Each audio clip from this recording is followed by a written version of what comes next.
So did you all go through the recap session? Do you all manage to go through? I was tied up with some other assignments, so I could not do this week. Okay. Yeah. Hafiza? Sorry, I didn't manage to. Okay. Okay, no problem. Emelina, did you manage to? Because I think I mixed up my session 5. So I think that one is the only one I have not revisit yet. Okay, session 5, we definitely deal with quiz question bank, how to import questions from Excel, then dealing with question banks, dealing with result slides, then also we deal with screen recording as well as branch scenarios. Okay, so this one, part in part for the result slide, it will go through to the publishing. So later on in publishing, I will describe, illustrate more details about it lah. Okay, because this one, it ties with the result slide under questions. Sometimes it ties also the completion of slides. Okay, this is two different side of the tracking lah. So let's go through today, session 6. Okay, now session 6, this is myself, Elena Lim, Senior Manager in charge on the training. Then the reference guides, you still depend on the first link under the e-learning minds learning portal site. Okay, the first link. Then this afternoon session, you depend on the second link because we are moving into intermediary as well as advanced level already. Okay, so then this one is the recap. Okay, slides equals to canvas, layers equals to more information, that is the pop-up information, states equals to the looks of certain objects or elements, triggers equals to the action that drives your interactivity. So when we talk about triggers, what two questions do you need to think about? Can you say? Two main questions. What do you need to think about? What and when? Yes, that's right. I hope during the weekend you all still recall today. Yeah. Thank you. Okay. Now, for this session 6, okay, we will start with creating 360 images interaction. Okay. Now, 360 images interaction is quite new inside Storyline. Okay. So this one, it actually launched sometime in September last year. Okay, so this one is a good way to make it a 360 images. It's not a panoramic image. Okay, panoramic is only one strip. 360, it acts like a globe. Okay, so that's where you can see top, bottom, as well as left, right, whatever perspective. Okay, so that is 360 images interaction. Then we also tell you how to design a player that comply with the corporate branding guidelines. Then publish your course for delivery. That means whether you want to publish in the LMS version, web version, or CD format, or even the review 360 in order to gather all the feedbacks in. Okay, that's where number 4 comes in. Okay, that is publishing into Review 360. This one, I will touch a little bit on it, okay, because under session 10, I will go more detail into this, okay. Now, number 5, which is build interactive slide with sliders and dials. This is another way of, creating interaction, because from last week, we did the interaction, which is all click-based. Okay, once you click, then something comes out or something changes, or sometimes, let's say you click, then it moves. Okay, so all these things is click-based. So sliders and dials, you swipe. Okay, mouse also can swipe, even it complies with tablets and mobiles. Okay, now, so let me just go in. So of course, I have some demos. This one is a dial. Okay, this is a slider, and this one is a dial as well. Okay, now these demos, let me showcase to you what we'll be dealing with in the morning. So which is this sliders. Okay, now sliders itself, let's say how to grow a plant from a seed. Okay, now move the slider from left to right to find out more. Prepare soil and plant seed, which is the first one. Then after that, you move, you drag it, then water regularly and keep seed warm. So this is how you drag, you hold your mouse and you drag it. Okay, so this one you drag again, move seed to natural light when it sprouts. Then this one, transplant when ready. So this is another form of interaction. Okay, this is slider. And we move on into DAO. Now, Bloom's taxonomy is very good to make use of it to define the learning objectives. So this one, you say understanding, remembering, creating, evaluating, analyzing, and applying. Okay, so whenever you drag into evaluating, it asks the learner to make judgments according to set standards. So once you drag, okay, at position evaluating, then this one, it calls a layer that says ask the learner to make judgment. Okay, so you can also put a different state. So it's up to you. Okay, so normally, okay, we use whether change state or show layer. So now, sliders and DAOs also work in a sequence. Okay, so when is position 1, what you want to do? When is position 2, what you want to do? Because no matter what, it follows in a sequence. Like this one is position 1, position 2, position 3, position 4, position 5, position 6. Okay, sliders also work in a horizontal or vertical mode. Okay, so this is one way of treating it. Okay, the next sample is wine tasting notes, which is also a DAO. Okay, now you have sweet, dry, fruity, savory. So let's move into sweet first. You check on the animations. Okay, this one is quite impressive. Okay, the animations which is just coming from the left and appearing towards the right for fruit, body sweetness, and acidity. Okay, then this one is also animation that is wiped down. Okay, then this one is a marker. Okay, then this one animation of the glass coming from the right. Okay, now this one is a dial that goes 360 degrees. Okay, you only have 360 stops. Now, for sliders, you do not have a limit. Okay, it depends on your screen size. Okay, so definitely once you swipe, how many steps do you want to actually occur? If you swipe one, the position 1, you can increase by 10 steps, you can increase by 100 steps, your choice. Sometimes people walk, people jump, people run. Okay, so this one, it depends on the number of steps.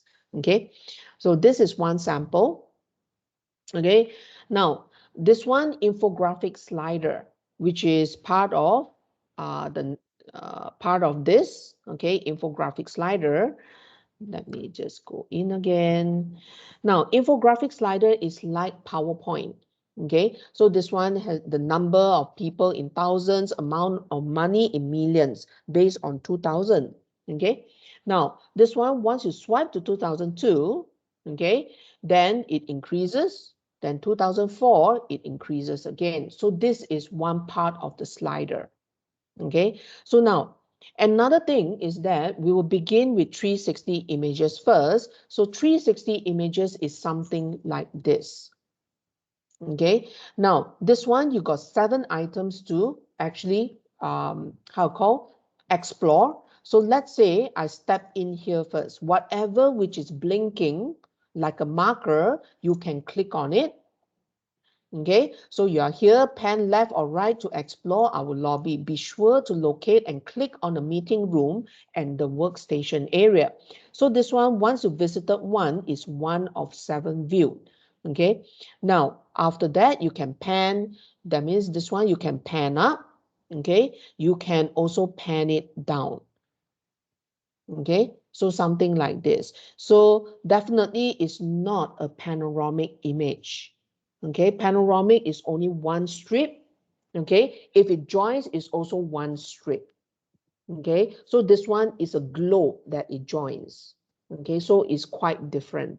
Okay, now then once you go in here, lobby entrance, then once you come in here, parking, then once you come in here, reception desk, Then let's say I step in here, okay, this arrow thing, yeah, meeting room, then it actually goes into the meeting room.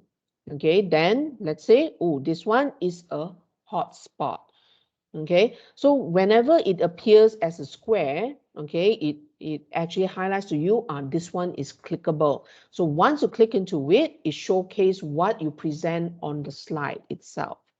Okay, so these are the things that you can actually do. It's very good for orientation, okay, taking people in to be immersive learning, to create an immersive learning, to create more engaging learning.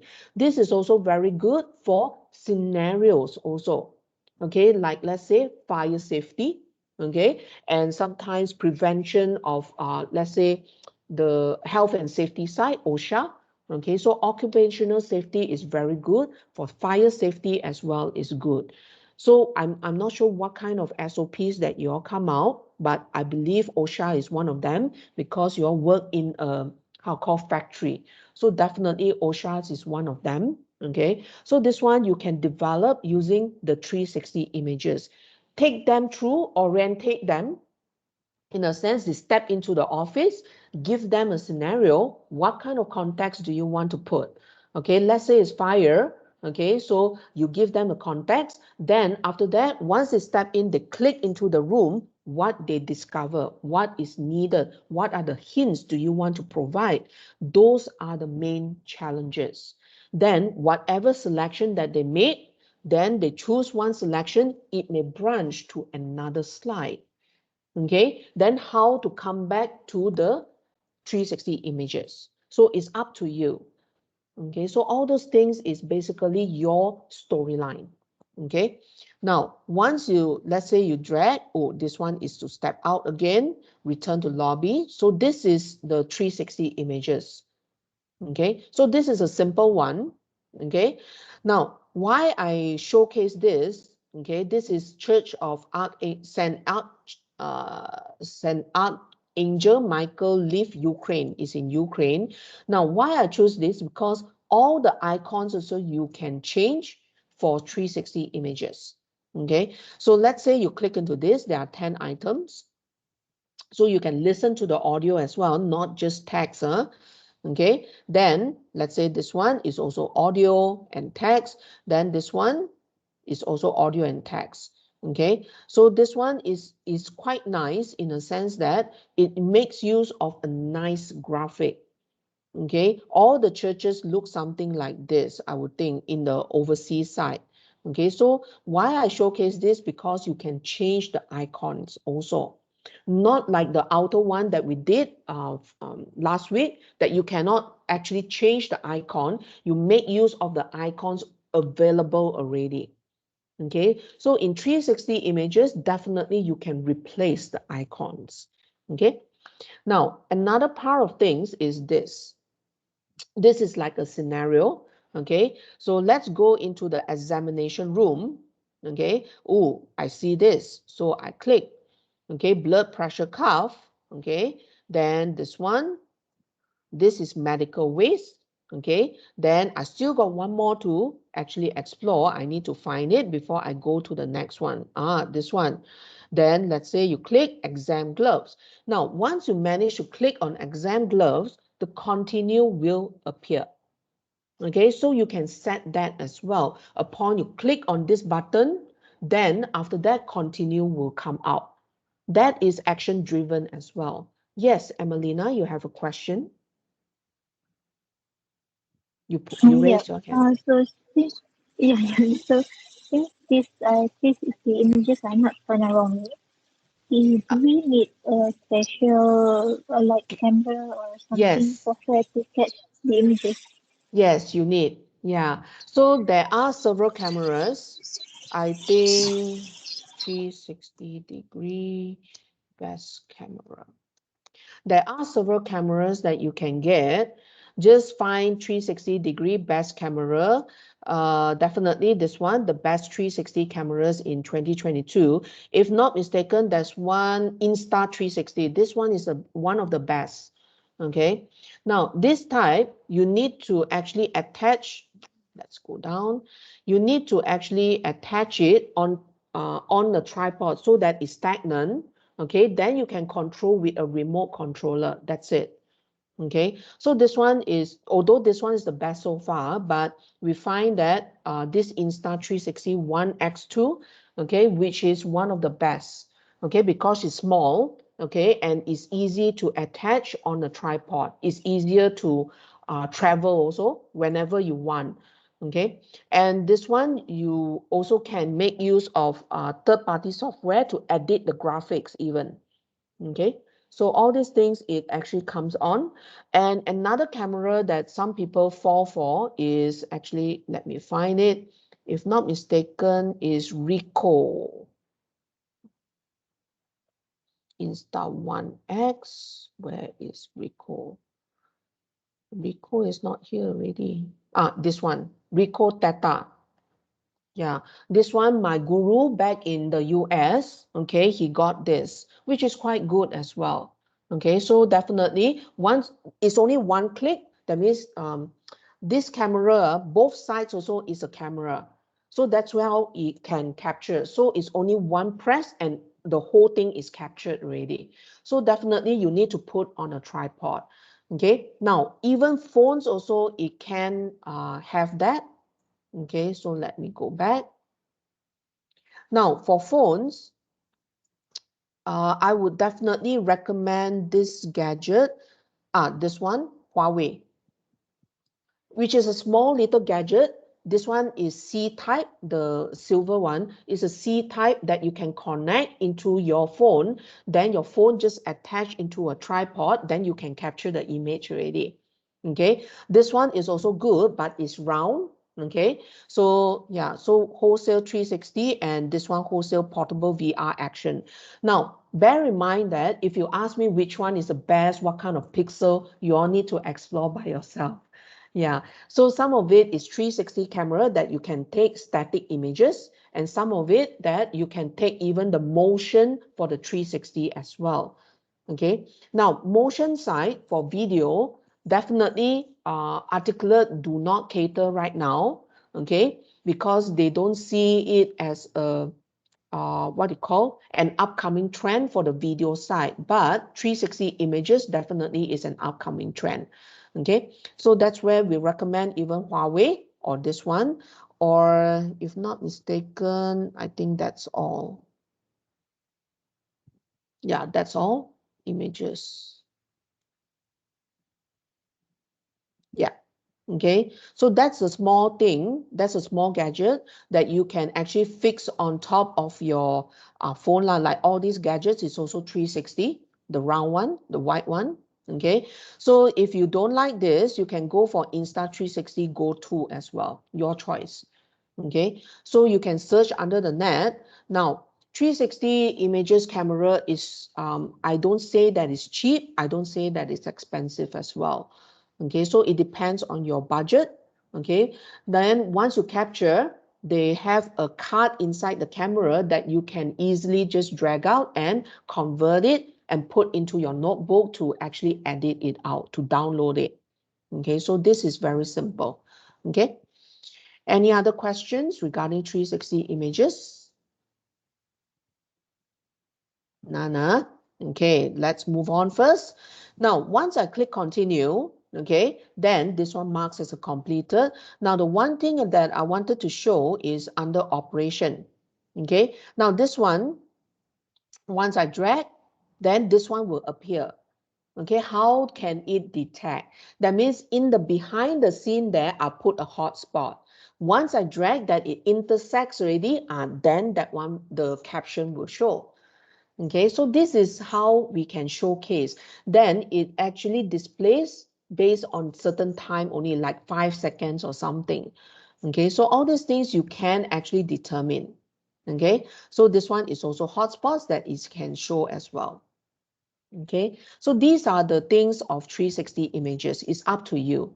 Okay, now let's move on. Okay, let's see, I start this. How to, let me show you also the 360 images. I think it's this. Now, what we are going to do is this. Okay, so I managed to search a few 360 images from the internet. Okay, previously during the pandemic situation, that's where I don't have a 360 image camera. So that's where I search from internet. It's not an impressive one because it's hard to actually get a clear image, and it's hard to also get indoor kind of capture. So mostly it's scenery kind if you search under the internet. So best to have, which is a camera based on your organization to capture different meeting rooms, okay, so that you can portray whether orientation or whether safety awareness, okay, like business continuity management. Yeah, all those things you can actually capture within the office itself. Okay, this one, sometimes we have a proposal to actually develop, I think since early this year, okay, I think since late last year, okay, and that's where we wanted to go to the customer's office to capture, but they do not allow. Okay, so that's where the struggle is, that okay, so we can make use of it, that we make use of all other images that may not be the customer's office. Okay, so now this one is a condo. Okay, so you can see the markers is presented in a dot and the hotspots is presented in a square light. Okay, so now whatever it is that is blinking, you can click on top of it. So let's say you click on the red one, then it starts, then you click on this. Let me just rotate first. Now this one you can showcase as a video, you can showcase as a text. Okay, so let's say I click back, then it goes back. Then you can move towards the right, then you click, then you can play the audio as well. Okay, that it says relaxation area. Then the image also, you can actually click to increase the size. Okay, so all these things you can actually do. Okay, so once you actually click on this, okay, then it plays. Okay, then this one you can click, then it shows the walkway. Then kitchen side, it shows the different cabinets, okay, a room or area, blah blah blah. So it's your choice. Okay, so all these things you can actually display. This is what we're trying to do, okay, for this morning. Okay, now, and lastly, I want you to also open participant folder. Okay, for file under file explorer, you can go into one exercises session 6. Okay, now just let me actually explain to you where are the resources for 360 images.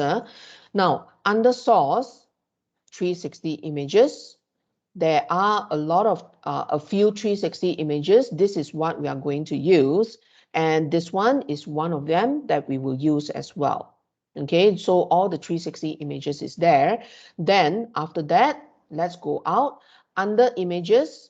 Okay, so these are some of the things that we would utilize. Okay, so all these things we will utilize, part of the layer, part of the marker, part of the label.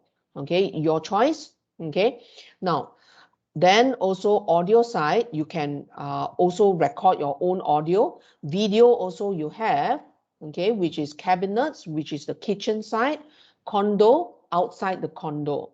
Okay, that means you need to go through 360 images, then go to the source for images as well as the video. So you can look for all other things.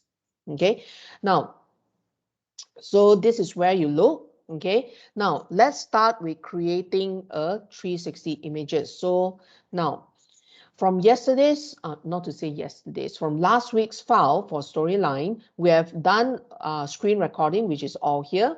Okay, the branching scenario, which is another storyline file. So right now we want to start with 360 images based on the same file so that you all can refer. So now, if you need me to actually put this file to you all, okay, I can as well. Where would I put it? Which is under recordings here, okay, which is another element here. Okay, all the files that I've done, I will put that in there so you all can download for your reference. Okay, now under storyline, I right click, new scene first, because this one is a different one.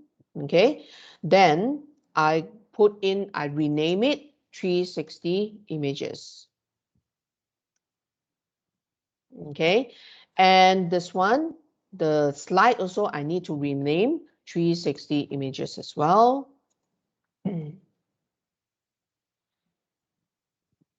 Okay, then only I go in. Okay, start with a blank slide. If you do not want to make use of last week's file, you can open a new file. Okay, that's fine. Then after that, I move into insert.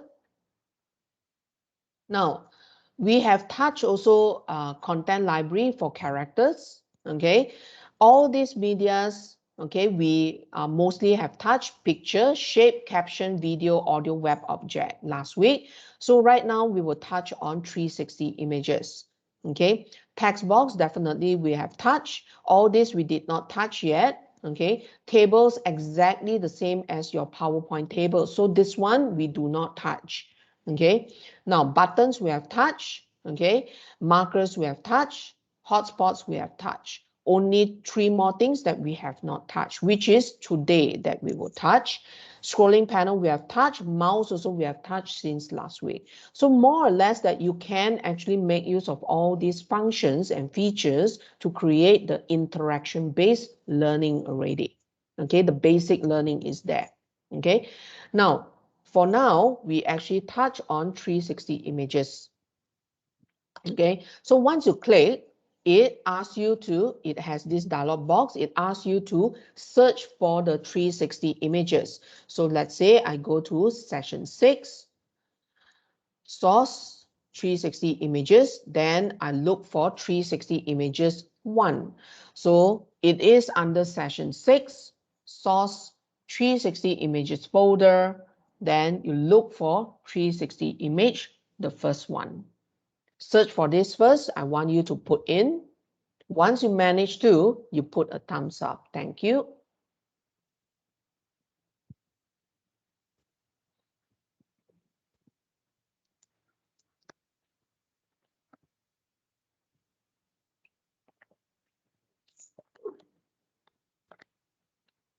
Okay, Emelina is done. Hafiza is done.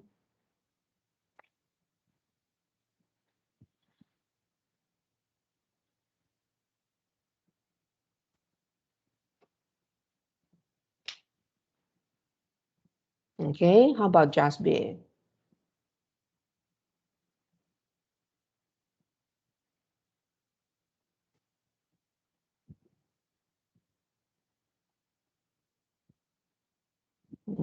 Maybe she's occupied. Okay, so let's proceed first. Okay, so once you put in, you click open, then it will come in as you have one button there, okay, which is edit 360 images. Okay, so click into that. Now treat 360 image as a layer on top of your building blocks. That means storyline is the lowest level, okay, lowest level. Then you have the building blocks level. That means building blocks, that means you have triggers, you have layers, you have states, slides. So all these things is right on top.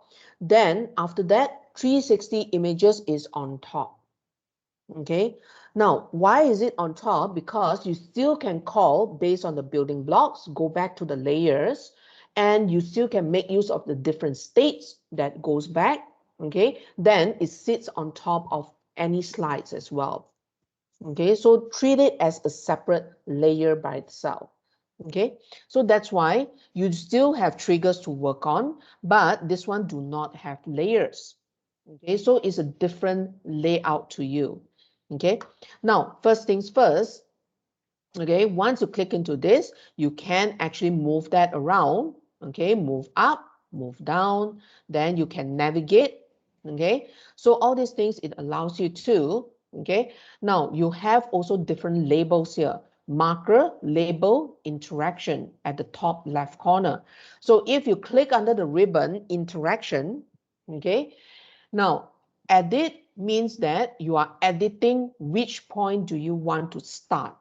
Okay, once the users enter. So if let's say I want to start off with like that, okay, under the kitchen side, then I put set. I just click on set. Okay, so this is how I set. You just see how I do it first. Later on, definitely I'll give you some time to try it. Okay, just see how I do it first. Now, the theme means that you can switch to white or black. Okay, now later on, I believe that they will create more colors. Okay, where it goes under the branding guidelines, because this one is quite new, which is developed in on September itself. So that's where they have yet to develop that.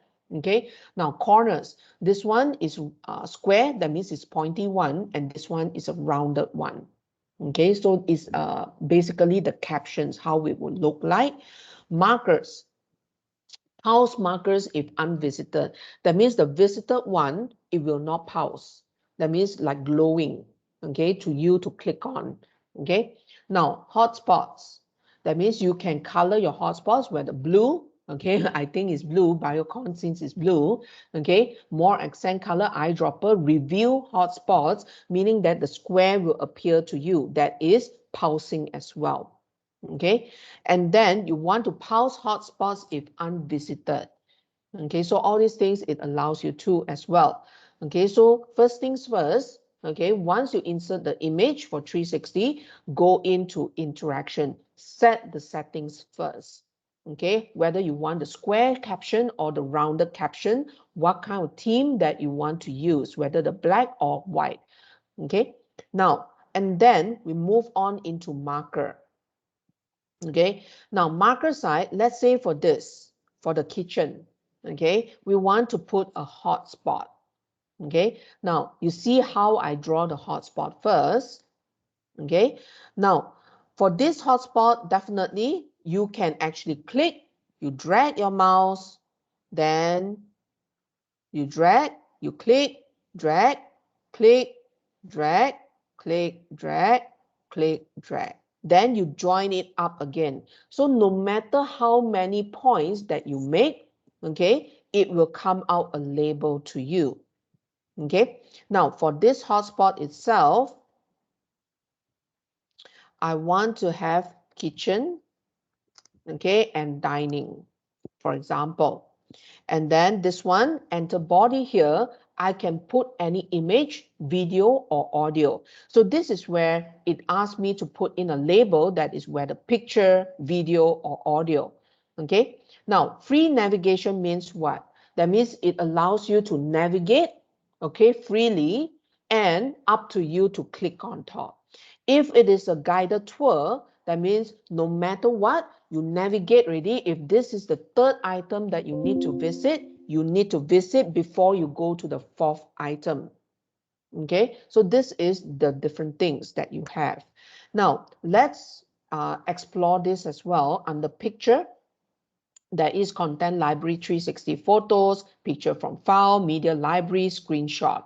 Okay, so all these things are the screenshots based on the apps that I have. So since I have pictures already inside my file, so let's say I just go through picture from file, source images. Let's search for one graphic, this kitchen. Then I click open. Now, although this is quite small, but bear in mind that based on the user's interaction, you can click into the image, it will zoom out to you. And then after that, you can put certain text as well, that is kitchen for your, I don't know what, dining, okay, something like that. Okay, then let's say you want to highlight, you want to actually change the font size, your choice as well. And that's it. Now, basically, once you click under the hotspot, you cannot adjust the size of the label, that means a black area, because it depends on the content. Because 360 images is keep on moving, okay, moving from left to right or top to bottom. So it's hard to fix. So that's where whenever I move to the right, it displays on the left. Then once you move to the left, then it displays on the right. So it's up to it. Okay, and the hotspot area depending on where you click as well. Okay, so these are the things that it controls as well. Okay, now for hotspot type, if let's say you want a tooltip, Okay, so let's put on the tooltip. That means this one is click for kitchen. Okay, so something like this. And then you have switch type. That means it will switch from a hotspot into a marker. That's all. Okay, now triggers means that you want to add any triggers, which is the same thing as if you click here. Okay, so these are the things that we train you. So this is one part. Okay, and another part, don't do first, huh? Okay, another part is that markers. Now, once you click on markers, okay, let's put here, you can change the color of the marker as well. How to change? So let's say you click, how to change already, I'm looking. This one, you can rename it. This one is the entrance. Okay, then this part you can change under the marker accent, which is red color. Okay, the icon, definitely you can change it. So these are the icons that is available. So let's say I want to put exit. Now, furthermore, this icon you can shrink, you can actually expand up to certain size. Okay, so this is up to you as well. Okay, so this one, I put it down here. Okay, now one thing is that if you want the label, okay, so let's say you can click on the label, you can put in as well, your choice. But sometimes you want to add a layer. Okay, so this one requires a trigger. Whenever users click on the marker or hotspot, you can call a layer based on the building blocks, which is the level below it. So let's create a layer first. So let's save and close because it's outside of this. So then I create a layer first. Okay, let's say entrance. Okay, and then I put on some video, for example. So let's say I put on certain shapes. Let's say I want half of the screen. Then format shape, black in color, transparent 30%, close. Then I want my back button,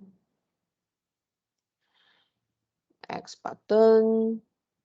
Okay, then this trigger will definitely go back. Jump to hide layer. This layer when user clicks. Okay. Now, this part of things, I will want to create a video. Insert video, which is inside my file explorer already, which is under session 6, video. Okay, so this one is condo video. Then it will include that video in. I can shrink it, something like this. Okay. Now, this is all that I do. Okay. And then let me go back to the base layer here under 360 images. Now, for this, I need to actually call the layer whenever I click on a marker. So once you click on a marker, you can create the trigger, okay, that you want to show layer. That means the entrance, which is you did earlier, okay, when the user clicks under the entrance button, okay, which is an entrance marker, which is over here, okay. Then after that, save and close. Okay, now if let's say you want to preview this interaction, that means the 360 image interaction only. If you preview the slide, that means it includes even the outside layer. That means you can call the layer, call the different states as well. Okay, so this is where sometimes I preview this slide to see whether everything is working as expected lah. So now 360 images, okay, definitely is bigger in file size. Okay, why is it bigger? Because it's carrying one whole globe, you know. Your images is only like that, for example, okay, then 360 images is double or triple the size because it covers the top and bottom and covers also the behind of it. Okay, so definitely the size will be very different. Okay, now once you preview, you can see the markers here. You can see also the hotspots because it keeps on blinking. So let's say you want to click under here, then you click under the kitchen, then it showcases the picture itself. Then after that, you can see the text. If you move it, you click under here, then it displays on the right. Okay, so this is the thing. Then after that, you want to click under the marker. So it displays the layer as well. Okay, so this is automatic. Okay, so once you click close, it returns. Okay, it returns back into this part of things. Okay, so now I want you all to just explore, okay, create things like this. Where is that? Create this one, create more markers, create more hotspots, call different layers. Okay, so if let's say you want to step into another room, okay, let's say I just create a marker. Then this one, no label, for example. Okay, so once you click, I just want to step into another room, which is another layer. So that's where I click save and close. So this is where I would jump to another slide. Okay, and put in another 360 images. 360 images, which is this one.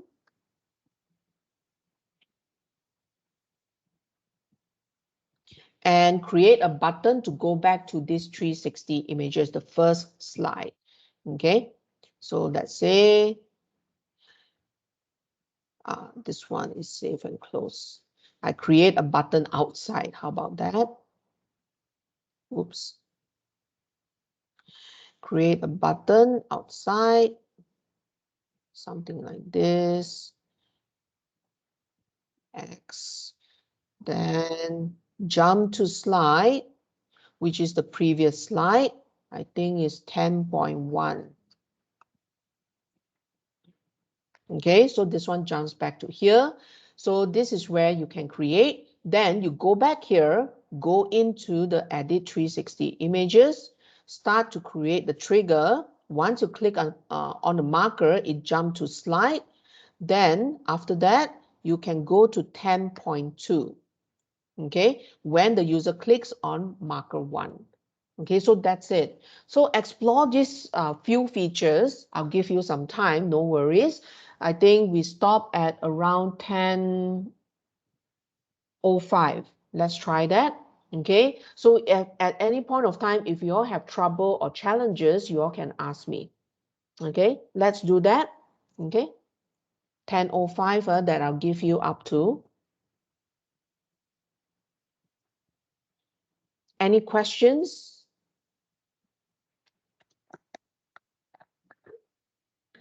So Elena, we go to insert the image, right, in the new. Save and close. Let me Okay. save and close first. You insert 360 images. Yeah.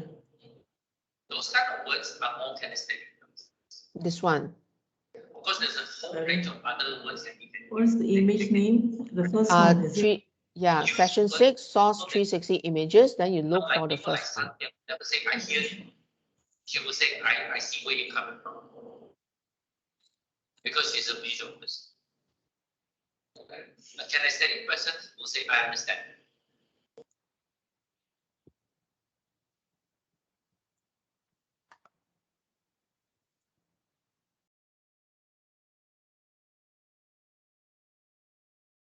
Yes, that's right. Click into edit 360 images right now. The button on the slide, the button on the slide. Okay, start to do even markers, hotspots, all those things. Yeah. Put into the slide.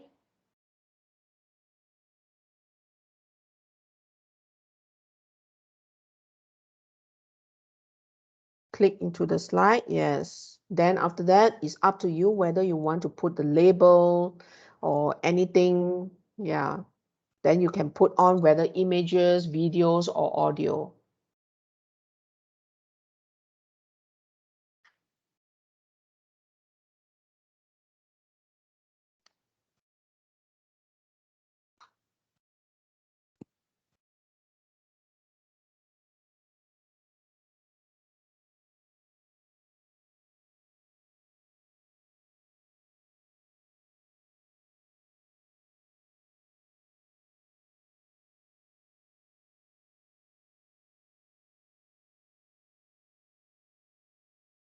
Jasbir, if you are talking, because I switch off your mic because it's quite distracting to some other people. So yeah.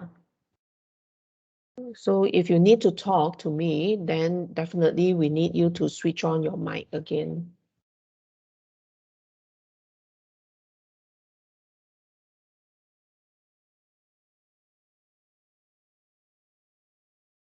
Okay.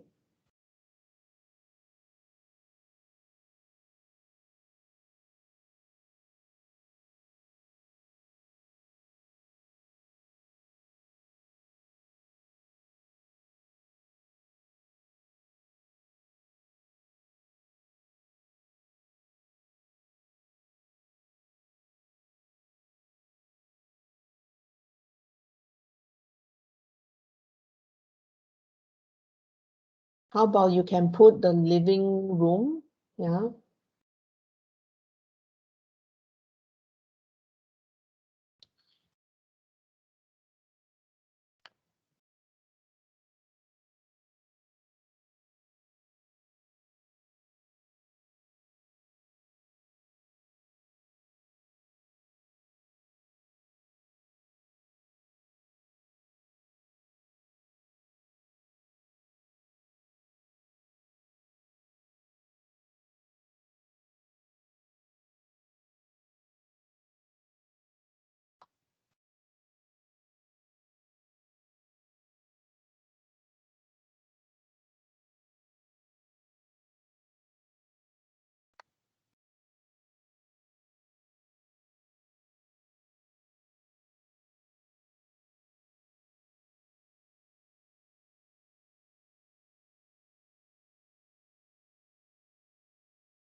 Alina, Yes.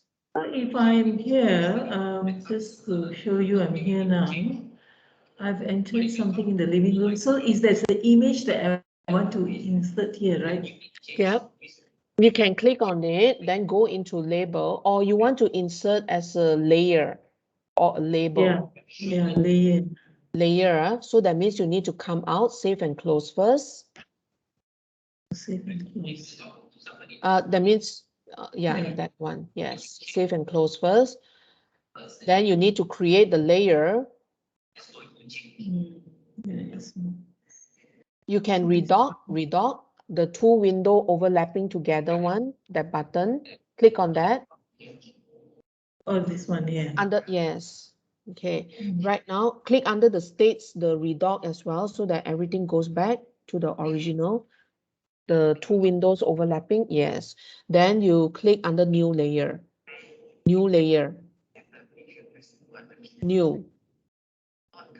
Yes. Then rename it living or entrance, I'm not sure.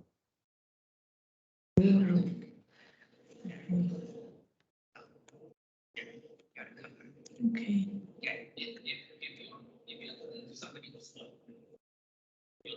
So I've done that. There. So for this, you can put on any images that you insert image as well. The image that I shared.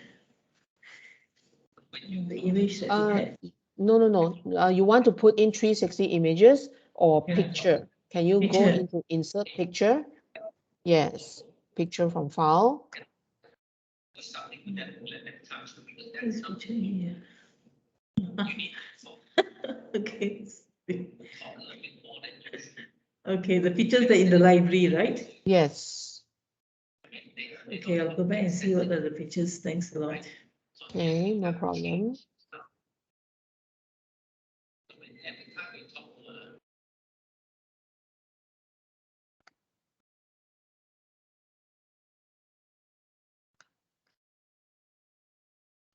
Emelina, have any challenges?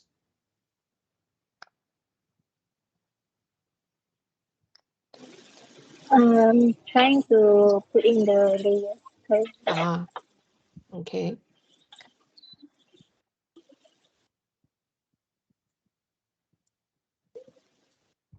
Remember to save your file because it's pretty heavy. Okay, so that's where try to recall to save the file.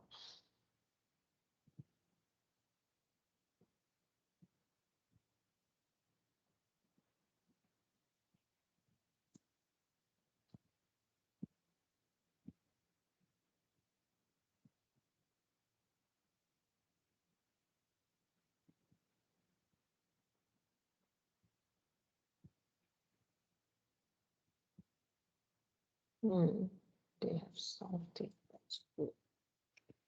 Hafiza, any challenges?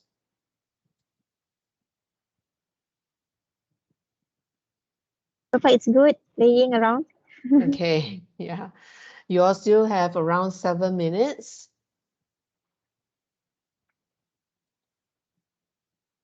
So when you all do this, think of the content that will be suitable to use 360 images. How about that? It's like the, what you call, the content that Just Bay has, okay, last week. I'm not sure whether it's under regulatory, but I'm not sure what regulatory is it. So those are the things that you need to think about the content, whether you can make use of 360 images.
Any challenges, you can voice out now. 10:30 will be the break.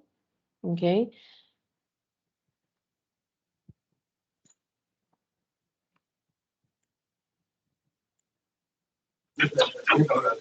Elena, can I know Yes. how did you put the room, the 360 image room as layer, but on the left side it shows as like it is another slide. So that means you want to put it as a layer or another slide. What if I Because want to put it as layer? yeah, no, mine is that for this marker, it goes into another room. So the room can be a layer as well. Okay, so or if you want, I can put it as another slide as well. Jump to slide, which is 10.2. Okay, when the user clicks on marker 1. Okay, so marker 1 is my room lah. Okay, so now I easily I can just actually just disable the room one and show you the layer first because I've done both. Okay, so right now I just preview first, preview by scene. Now, if you jump to another slide, okay, you need to preview by scene, then only it works. So once you preview, now the button actually comes out already. So that means this one, it goes into a slide. Then after that, then this one is a exit. Okay, so once you click exit, it jumps back. So meaning that is under a slide. So this exit button, I created it inside the 360 images as well. Yeah, something here. Okay, so it's up to me. Okay, so then for the layer one, you can actually do it inside just the base layer, which is this image, then the room one, which is over here as well. So your choice. So this is the label, the hotspot to actually exit as well. So it's up to you. So as long as you want to create a layer or a slide, that means you need to go out first to create that, then come back into the base image for the 360. Okay, then you create the trigger to call whether the layer or the slide. That's it. Yeah. Thank you. Okay. Yeah, no problem. Hafiza, any challenge?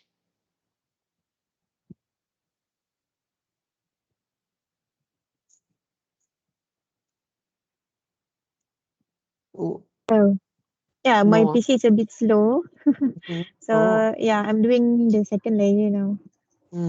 Okay, maybe you all need more time then. How about we stop at around 10:10 like that? Since the PC is slow. Can, no problem.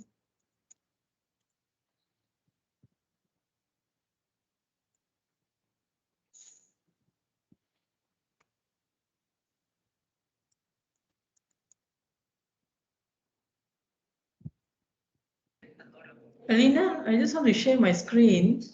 Yeah. So I have actually put in this this object. So I have to create a trigger now, right? The image. The image, this one you put in as a layer. Why you want to create a trigger to actually go back into the 360 image, is it? Yeah. I thought that's the way Okay. now. Yeah, that's the way. Okay, so you need to create a button first. Oh, I need to create a button first. Yes. Insert button. Oh yeah, the button.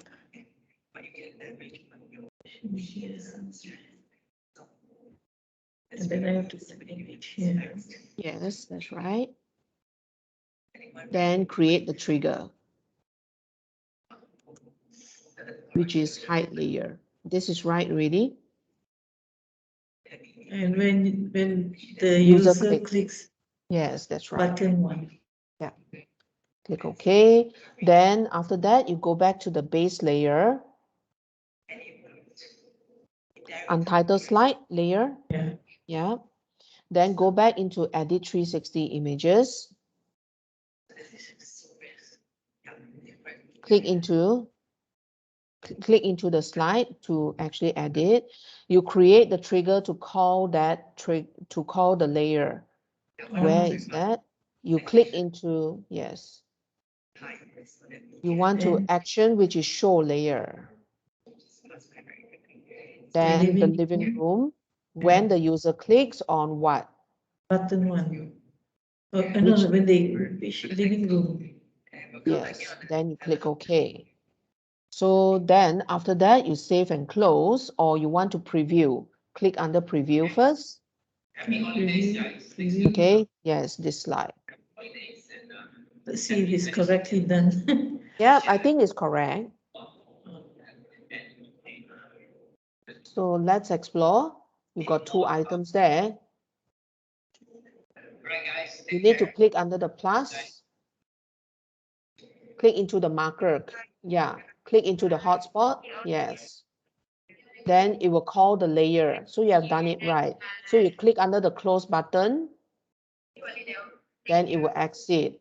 Okay, so once you click under the marker, the plus sign that is pulsing, yes, that's why. Okay, so you have done one thing. Okay, so this one comes out a label, the other one comes out a layer. Oh, excellent. Thanks a lot. Really appreciate Okay, it. no problem.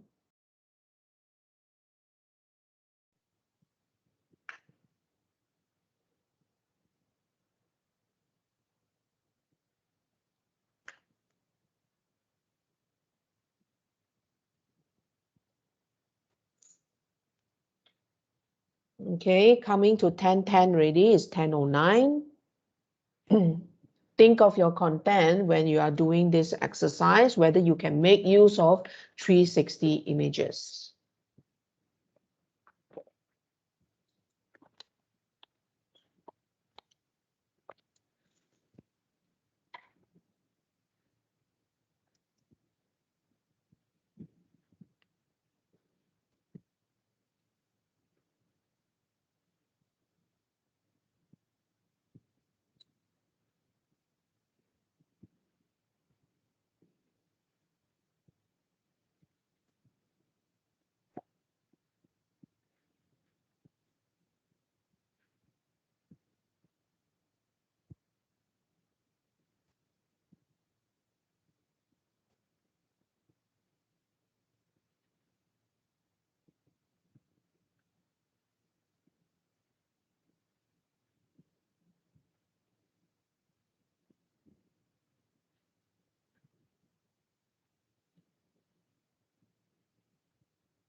So it's already 10:10. What do you think of 360 images? What kind of content can you make use to actually create engaging and immersive learning? Can anyone share?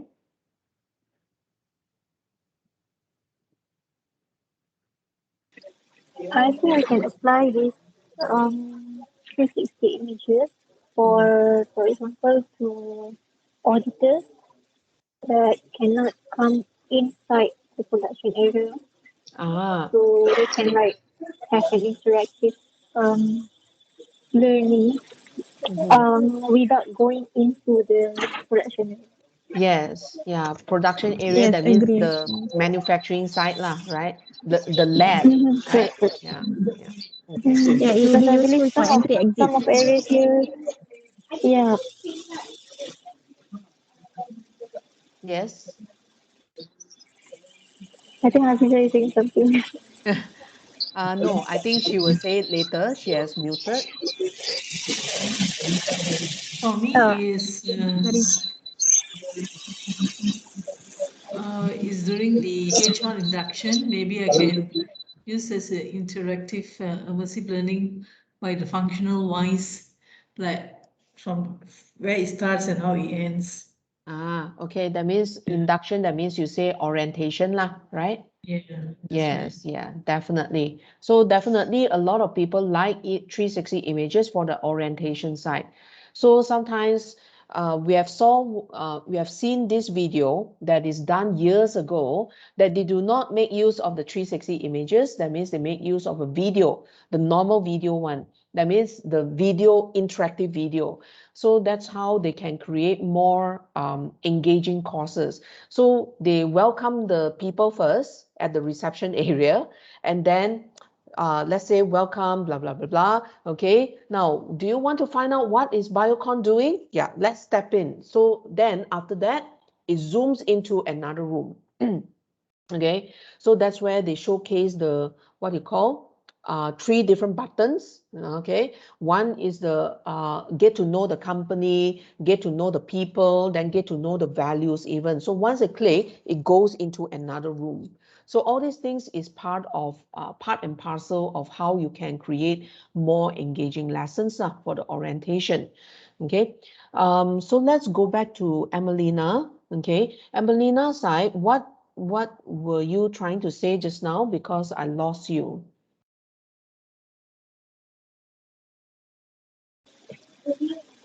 You mean for the auditor one?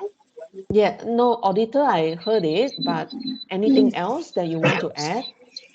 Oh yes, yes, I just wanted to add because I think there is some areas here that is not authorized for visitors, or visitors have to like do gowning, having special attire to go in. The PPE or yes, that's right. Yeah, true. Anything else that you want to add? And that's all I think. Okay, yeah. So I think Emelina is dealing with the production side. So that's what you can do. And plus even the, how called the manufacturing side, okay, how you actually do the boxing, the packaging, all these things on the equipment side of things. So let's say you want to do the maintenance under the machinery side. So what kind of machines do you do? That means you click on it, then it actually is telling you what kind of machine, what it does, all the things. So this is one part, okay? Then this is part of machinery. Then another part is part of distributing of the, how called the medicine or the vaccines as well. Okay, so all these things, it depends on you all, whether you want to make use. Okay, so let's go to Hafiza's side. How can you make use of 360 images?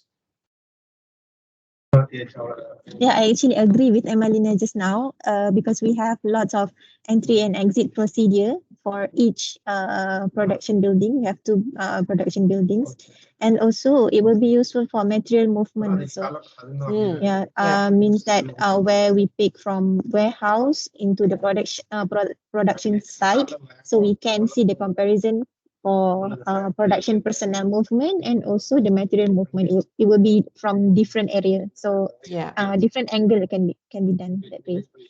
Yes, definitely. So it's because since you all are working in a huge company, okay, the manufacturing company, that means from one building to another building, you all can just take one image. If let's say it requires a lorry to transfer, okay, so that's where you all can draw the route of the map.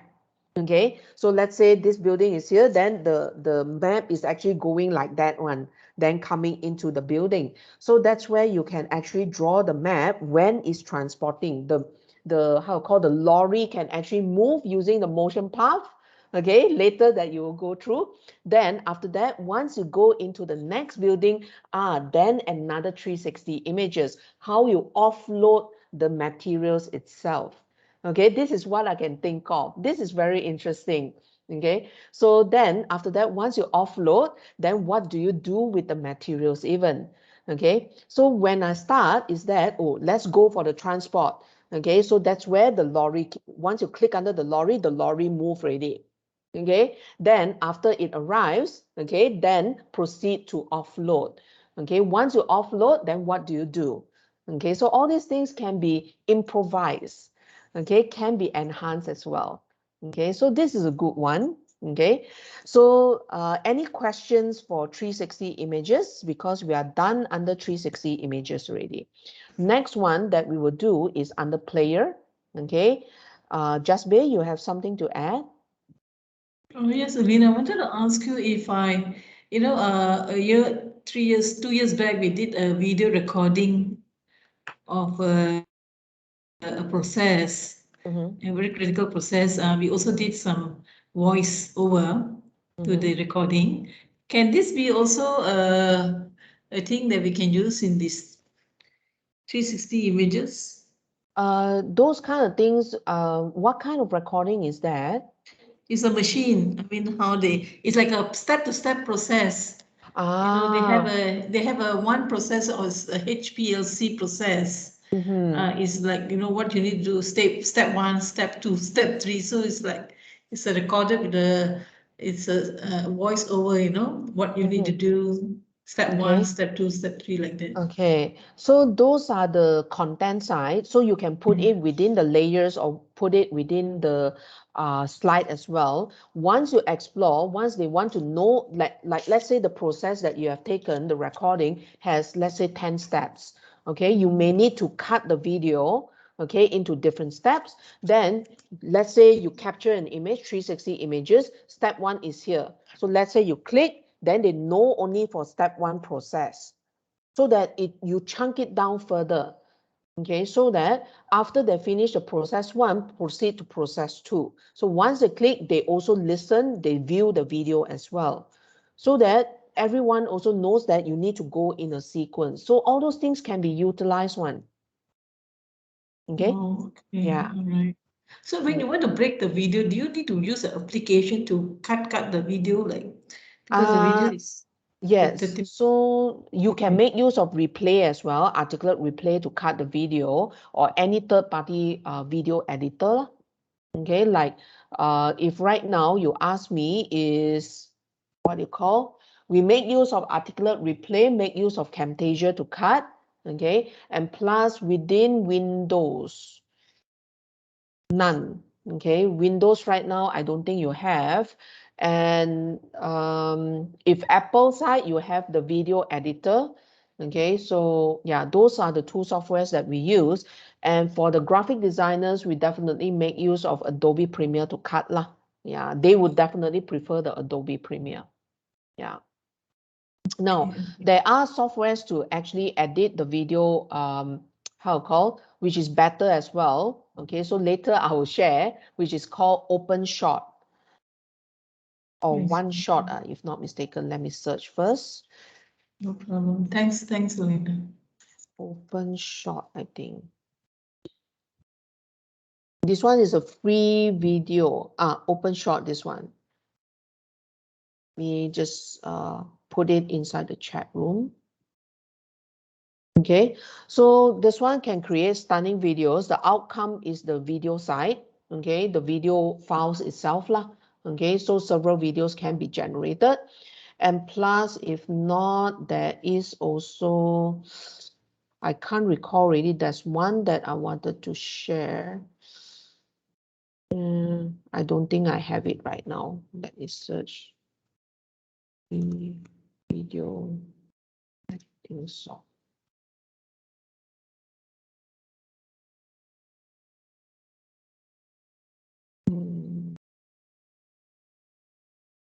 Can't recall. Yeah. OpenShot. I don't think I have it.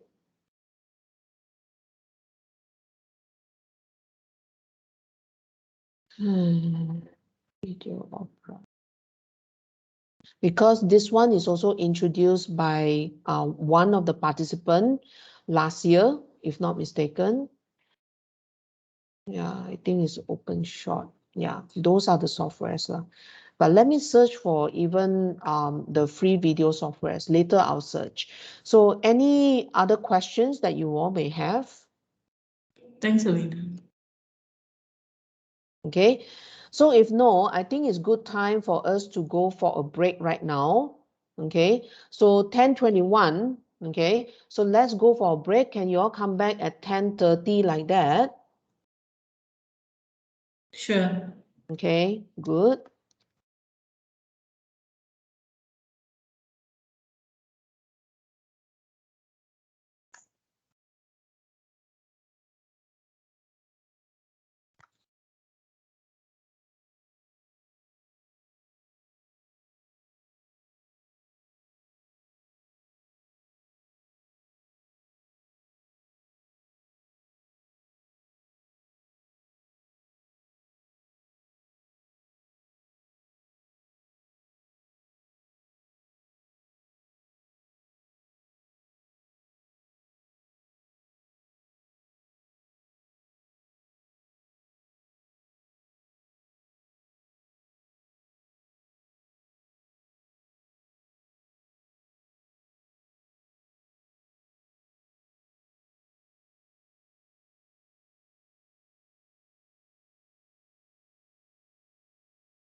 Put your thumbs up if you are back.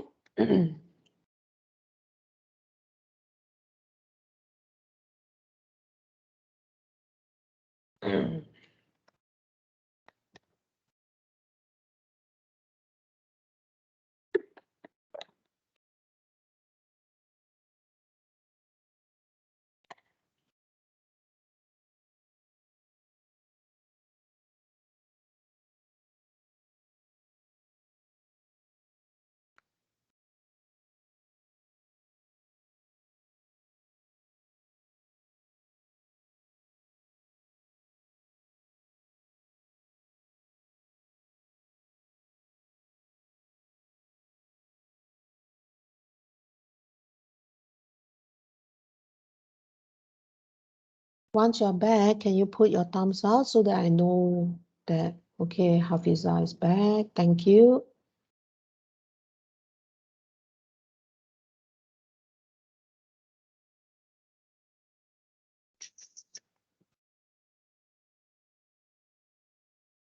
We are waiting for Emelina as well as Jasper.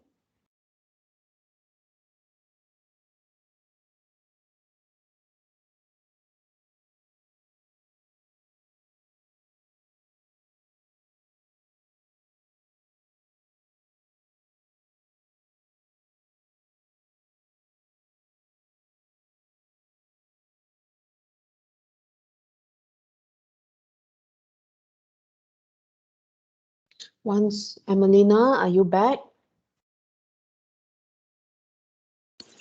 Yeah, I'm back Okay. already. Okay, great. Jasper, are you back?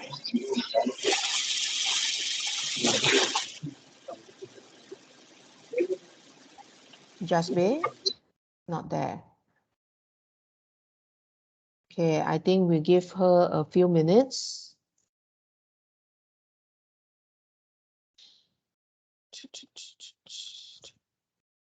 We start at around 10:35 lah, like that.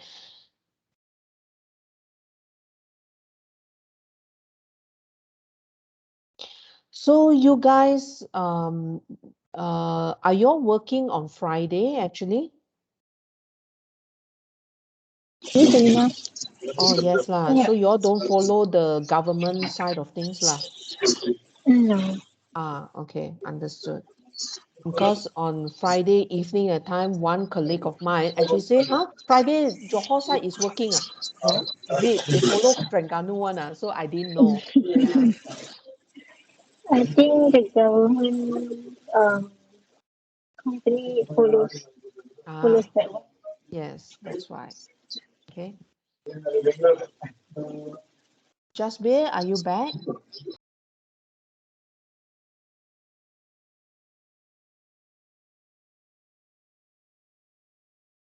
Now, I put in two different videos, the software, which is inside the chat room right now. One is OpenShot, which is a free software that you all can download, okay? And Shortcut. Shortcut is the one that one of my participants actually introduced. And there is a lot of features inside both of the software. So you can make use of both of it in order to record, edit, and put in more effects out of it lah. Okay, so these are the free softwares that we would definitely introduce to all of you all to make use. Okay, this one, the output file itself is definitely a video. Okay, so I think she's kind of engaged. So let's begin. Okay, now under player side, okay, player, that means it allows everyone to create their own corporate branding. Okay, where can you access the player is only home ribbon. So once you go into home ribbon, you can see player at the third last button. So let's access the player first. Now under player, you have modern and classic. Okay, these two players. Okay, so we go through the modern one first because this is the default for Articulat 360. Okay, for Articulat Storyline 360. So modern one that we also recommend all of our users to use, okay, and all of our content production team members to actually make use of the modern right now, okay, instead of the classic. Now, based on the modern, it's only white and black, and you can customize your colors even. Okay, so we start off with features first. Okay, features is where you can turn on or off on certain things that you want to display or do not want to display.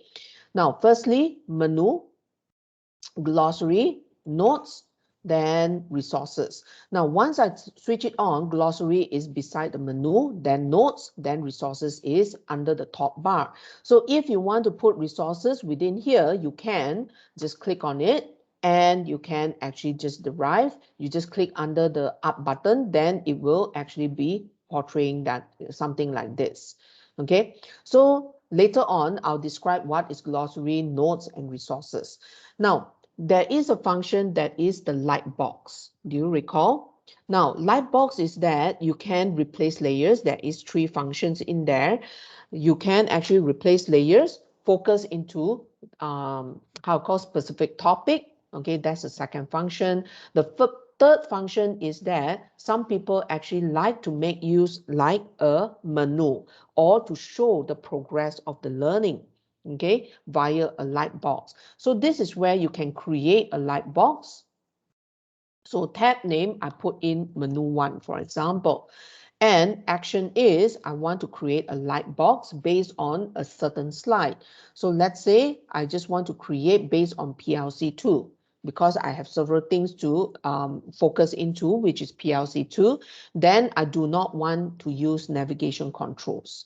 Okay, so this is where I can create my menu 1 under the top bar.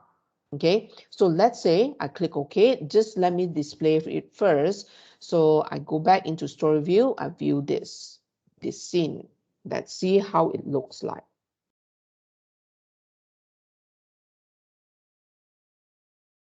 Okay, so you recall Lightbox. I believe most of y'all would love Lightbox because it actually fastens your production works. Then after that, you click under menu 1. Okay, so this is the menu.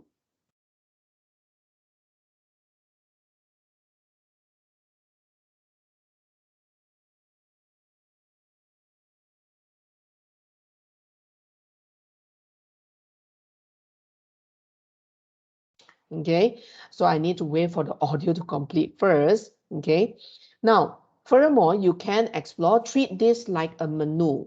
Okay, so you can explore like this is module 1, module 2, module 3, module 4. So let's say once you click under module 1, it jumps to a different scene or slide or layer, your choice. Okay, so this is the part under the light box. Okay, so now let me just jump into player again. So now title, which is displaying above here, okay, beside this is the menu function. That means once you click, then it disappears. Once you click again, it appears again.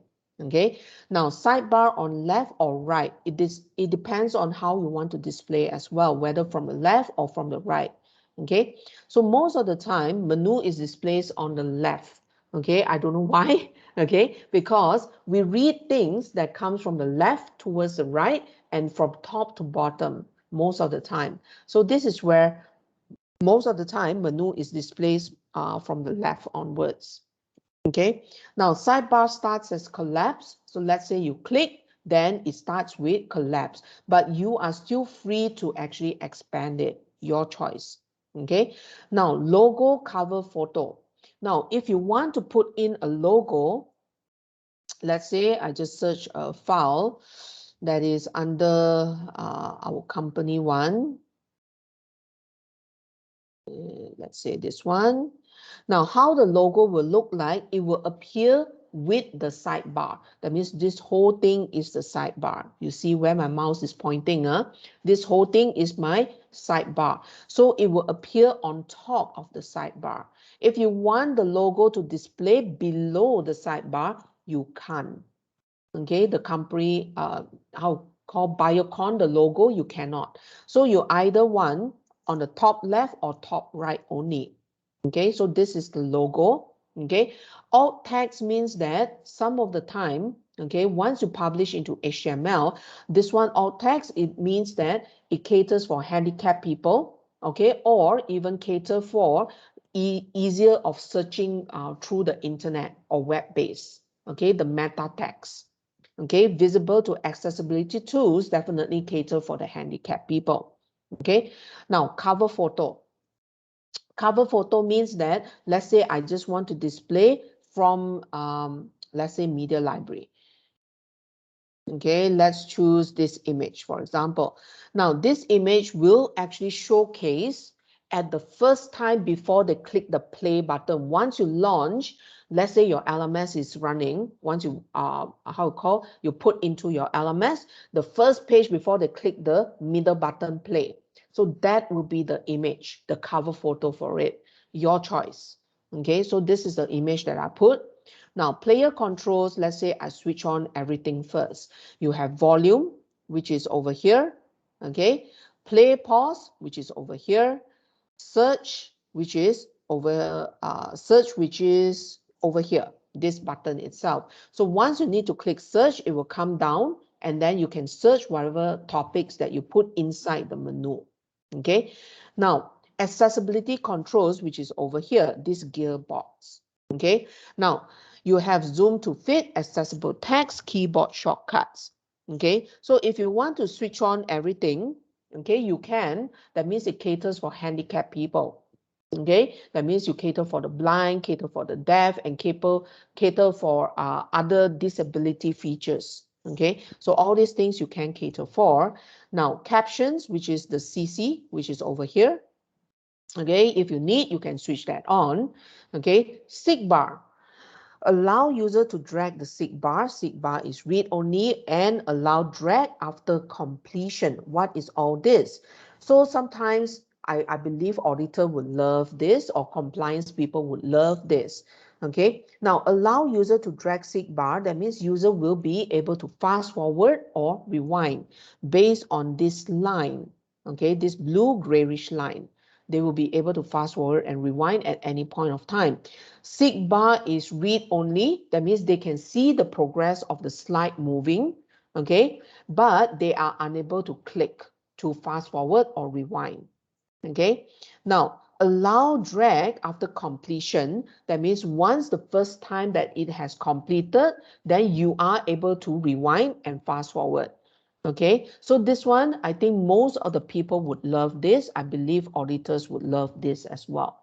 Okay, so now I would strongly recommend to all of y'all, okay, if let's say you are doing the reviewing, okay, reviewing time with your subject matter expert, don't switch this on yet.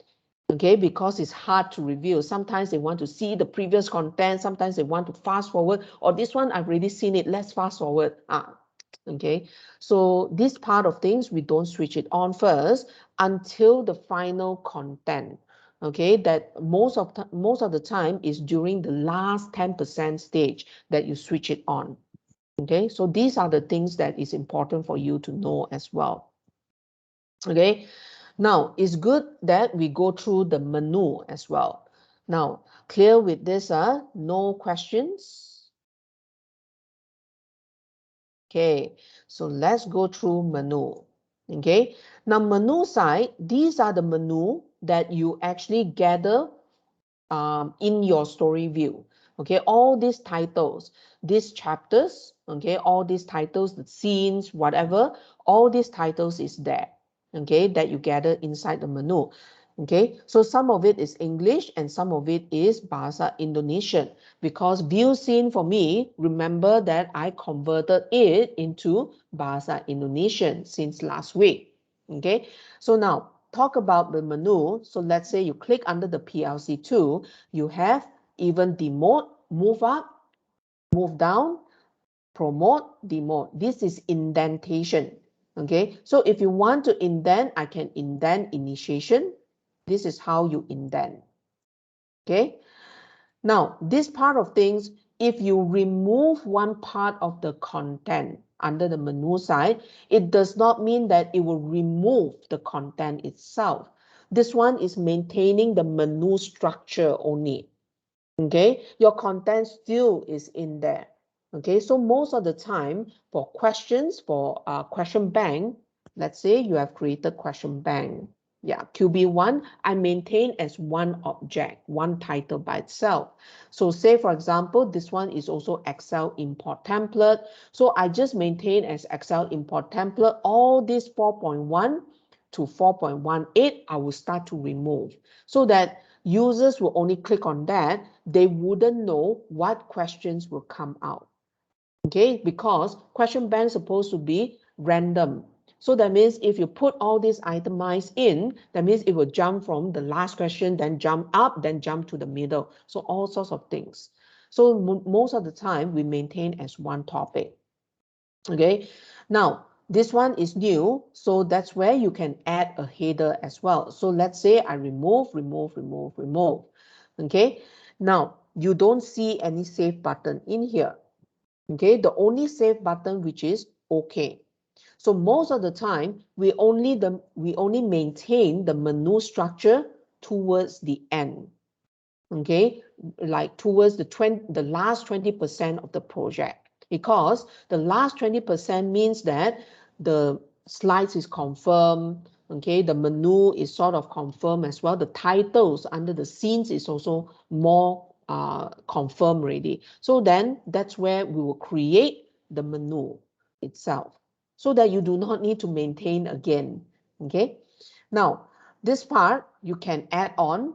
Okay, let's say this heading, you want to move it, you can actually just move it. Then you see how the line actually goes shorter, go longer. So it depends on where you want to put it into. This is move up and move down, your choice. You can easily just drag and drop.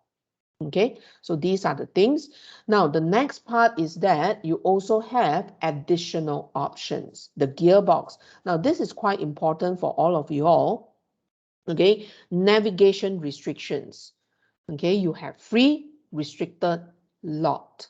Okay, now free means that you can go through any slides, you can jump to any slides. You can actually fast forward, you can rewind, okay, or you can click next at any point of time as well. That means it's totally free. Okay, so restricted and locked, what does that mean? Okay, now restricted means that, say for example, I have 50 slides to view, okay? And towards my first time of learning, okay, I viewed through 10 slides already. Now, no matter what, all the slides are locked for the first time. That means I can't jump from slide 1 to slide 25. I can't fast forward as well. Okay, so no matter what, if you choose restricted, you restrict next and previous button. That means it needs to wait until this slide finishes the timeline. Then only next button is allowing you to click. Okay, and plus, if you visited 10 slides, okay, next time that you visit, within the 10 slides that you have visited, you can jump anytime. But with the slides that you have not visited, you cannot jump anytime. You need to follow the sequence of how it's being authored. Okay, so get what that means, restricted. That means as long as you visited the slides, you'll be able to jump. Okay, now, lock means what? Okay, lock means that every single time also it is locked. So once you choose lock, that means lock, next and previous button. So if I'm under slide 10, for example, then I cannot jump next. Why? Okay, because it needs to wait until timeline ends. Then only I can jump. Okay, so this one is irregardless of whether you visit the first time or multiple times that you have visited. This one, every single time it is locked. So clear about that. So now, I believe that most of the auditors, 95% of the organizations would love restricted. Okay, because lock is too restrictive.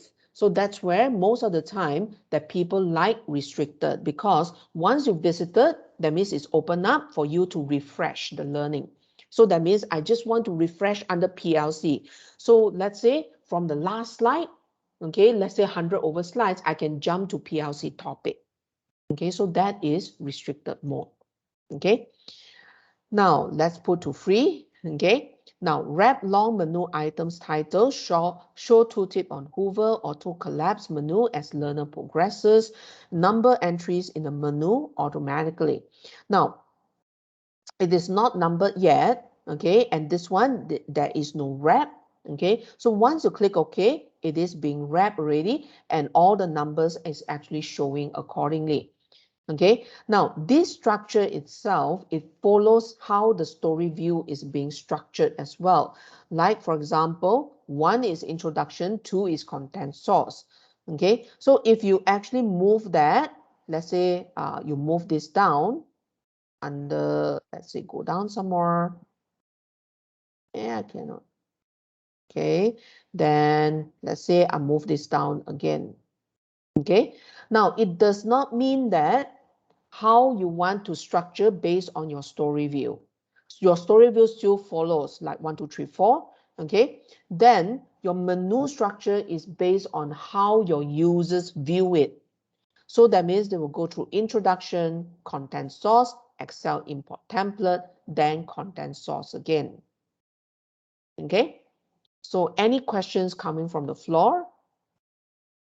So the viewers to look at the outcomes of the whole thing, is it? Accounts, what do you mean? No, the outcomes. Yes, yes. Yeah, that means the view through here lah. So no matter what, whatever sequence that you create, you author, does not mean that the sequence of how your viewers will see. So it depends on how you sequence inside the menu as well. Okay? Yeah. Now, at any point of time, we pass you also the reset from story. Reset from story means that it resets from story view. That means sometimes you have done it wrongly based on your menu structure.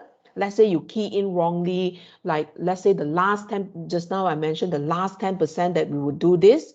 Okay, so that's where sometimes, oh, some additional slide go in that is a new topic, the last 10%. That happens, okay? So that's where you need to create, but you created wrongly.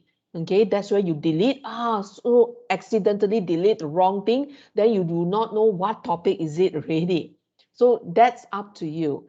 Okay, so this one, it resets totally. So just now, this is 2 over here after 4. Once you reset, you see, it resets here, content source again. And it also resets based on the how called 2.4 to 2.7, which I removed earlier. So it resets from the story view itself. Okay, so these are the things under menu. Okay, so any questions? None. Okay, so let's move on to resources. Okay, now resources is that you can add in additional resources, okay, for the learners to learn. So let's say I just want to add in scheduling. Then now you can put in a URL, that means either your how called intranet, okay, or a file. Now choose a file that most of the people can open. Okay, and make sure the file is inside your local PC, not from your server. Okay, whether OneDrive, whether your server, which is under WeTransfer or Google Drive. Okay, why we say that? If let's say it's Google Drive or OneDrive, basically upon you publish, your file will be missing. Okay, this file will be missing, not the whole storyline file.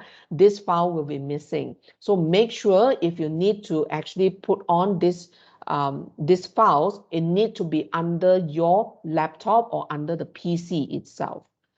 Okay. Because why Articulate actually doesn't allow that, okay, that you can call from the server. Definitely we can include from the server. That's a mistake that most of the people does. Okay, now why it does not include? Because server-wise, you need additional permissions to go through into that. That means the access rights, which Articulate does not take care.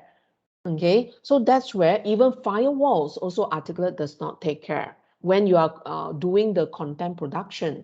So this is the part that you need to save, articulate the hassle, then you store the file into your local first, you upload it, that means you add this in, then after you have published, you can just delete. You can just copy or you want to copy back into the server, your choice. Okay, so files that is like PowerPoint, even Excel, Word, okay, PDF. Choose files that is commonly opened by the users. Okay, URLs, any URLs that is accessible, definitely. Okay, because I'm not sure what Biocon does not approve. Okay, like banks, they do not approve even YouTube. Okay, YouTube videos. Now, China side, they do not approve even Google. The whole Google is not allowed. That means they block. Okay, and sometimes right now they also block Skype. Okay, they have their own browser. Okay, they have their own chatting system. They use WeChat a lot. Okay, so all these things you need to know how your company actually blocks and what your company approves on. Okay, now this is resources. Then glossary. Okay, now glossary is that you can create your own terms and definitions.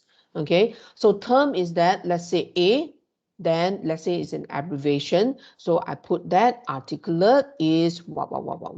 Okay, now how it displays, it displays something like this. So if you have a longer list, don't worry, the scroll bar will automatically appear for you. Okay, so you need not worry about that. So once you want to edit, this is trash bin. Okay, so now this one you can import a glossary as well. So this one, let me show you what's the file to import. I think it's under here. Yeah, this one, the glossary template. Now this is a simple template that is 2 columns only, term definition, that's it. It's different from the Excel import template that we did during the question bank. Okay. Now, then after that, yeah. Okay. So this one you can also export if, let's say, is additional glossary terms that you want to put in. Okay. So let's say you import already some standard terms. Okay. Then after that, you want to add in, that means you manually add into Storyline. Then after that, oh, this one I want it for another course as well. Let's say just we say, oh, this one is applicable for all the different courses already. This is standard. So that's where you export it out. Then you announce to the team members in order to import in the future. Okay, so this is how they have the import and export function. Okay, now menus and controls means that it's on, so that all these controls are there. If you switch it off, all these controls won't be there. Let me do. How come it's not? Yeah, so all these things, it will be eliminated. So this part of things, it will be eliminated as well, all these things. Okay, because I think I've done certain things, so that's where it maintains, or maybe it's a cache memory. Okay, so let me switch it on. Now we have done even features, menu, resources, glossary. Okay, so before we move into colors and effects, let's move into text labels first. Now, text labels itself, you can convert it into a different language. Okay, so if let's say you want to cater for Chinese, so let's cater for Chinese or Bahasa Indonesia. There is no Malay in there. Okay, so let's say we cater for Bahasa Indonesia. So this is the closest to Bahasa Malay. Okay, that is Malaysia. So all these things you can cater for the text. So these are the English text. Okay, custom text, you can actually rename it. Okay, so let's go back to English first. Okay, now let's move on into others. Now this is quite important for all of you all as well. Okay, now launch player in new window. Okay, some of the people would love to use this. Okay, now launch player in new window means that now upon you browse through SuccessFactors, that means inside the browser, okay, that you search for the course, then somehow it has a launch button. Then once you click, it launches a new window.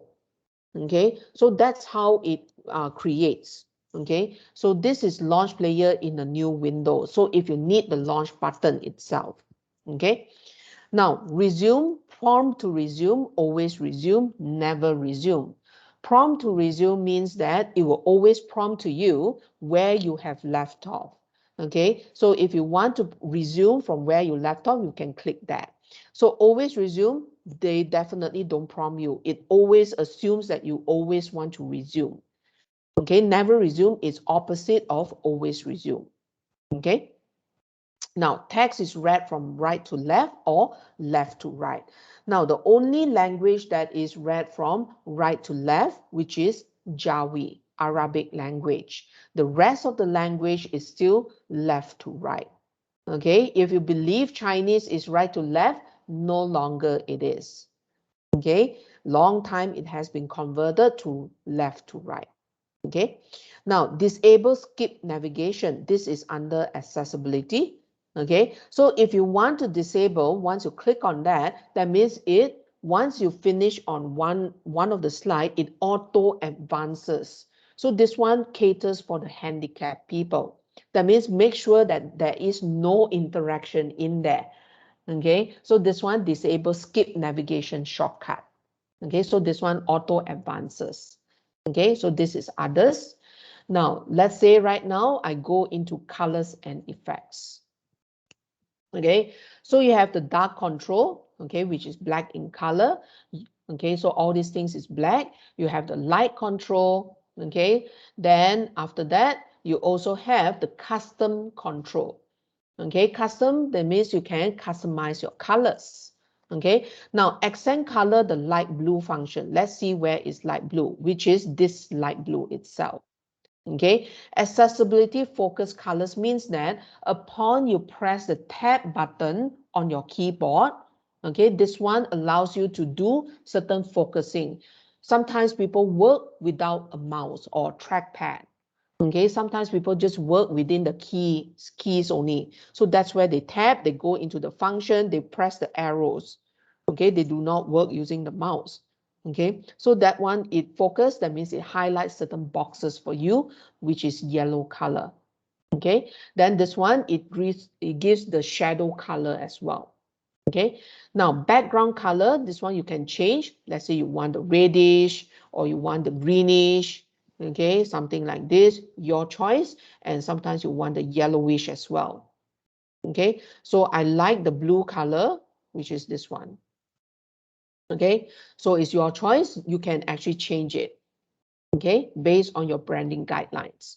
Okay, now if let's say you want to put eyedropper, okay, you know what is eyedropper, that means you can just simply click into the color. Okay. Oh, we lost Emelina. Oops, joining back again.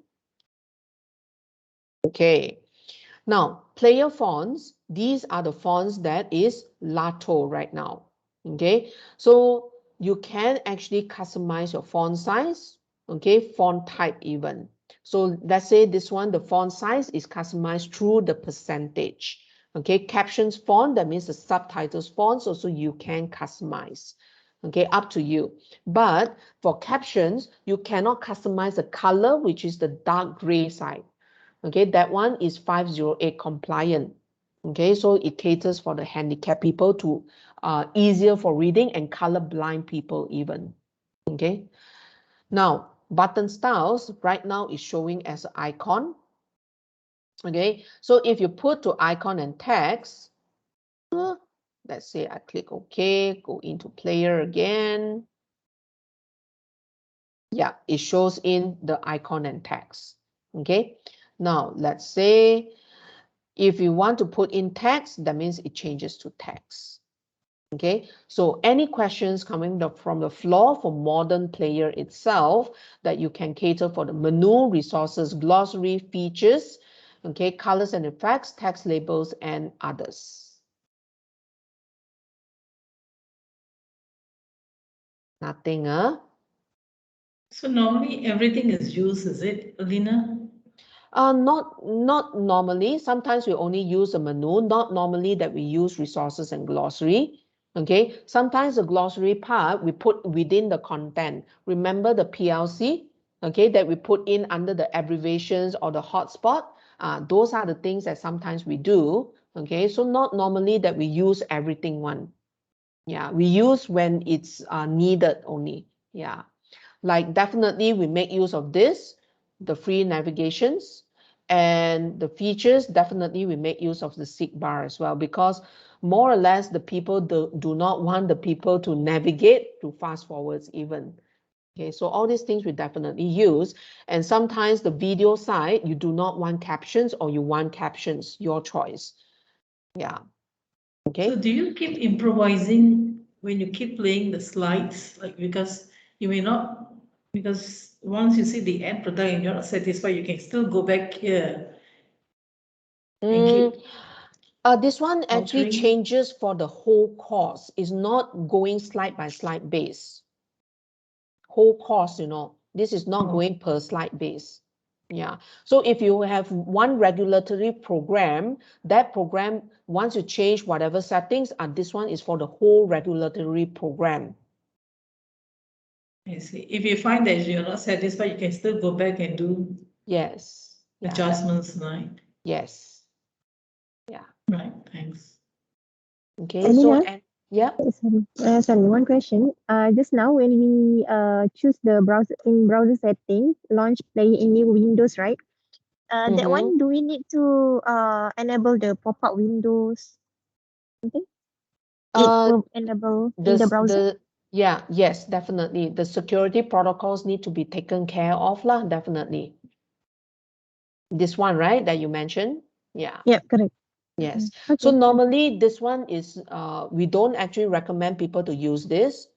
Okay. So normally is that your LMS will take care, okay, whether it's embedded within the same browser, or most of the time that people click launch course, definitely a pop-up browser will appear.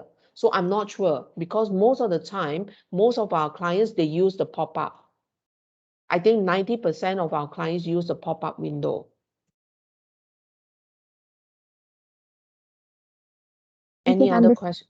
Okay, Ken. Yeah. So now under current player, okay, current player is that I will explain after I've explained under the classic, because this is exactly the same. Okay, now let's move on into classic player.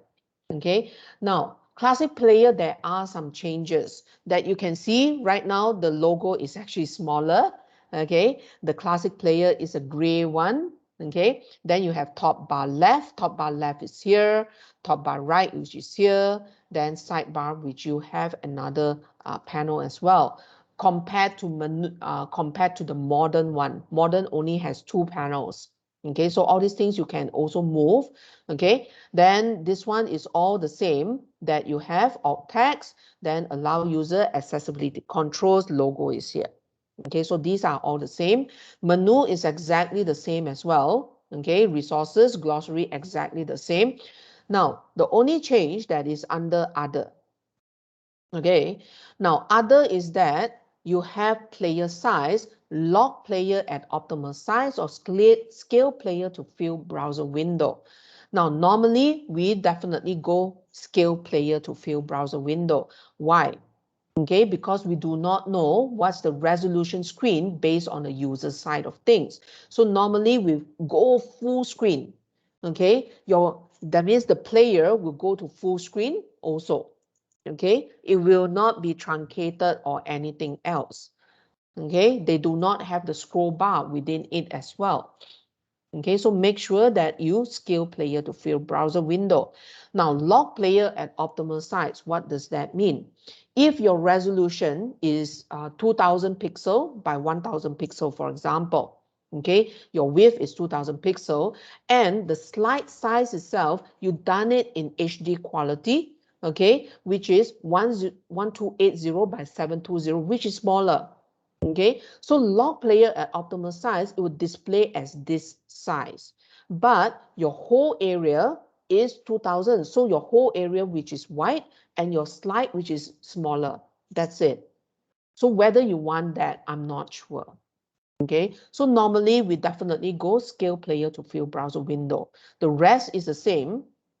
Okay, then the next thing, I think you have colors and effects, the changes as well for classic player. Now, if you want to change the color into forest green, into dark blue, into light blue, okay, so all these things you can set and show advanced color editing as well. You have different things to actually change.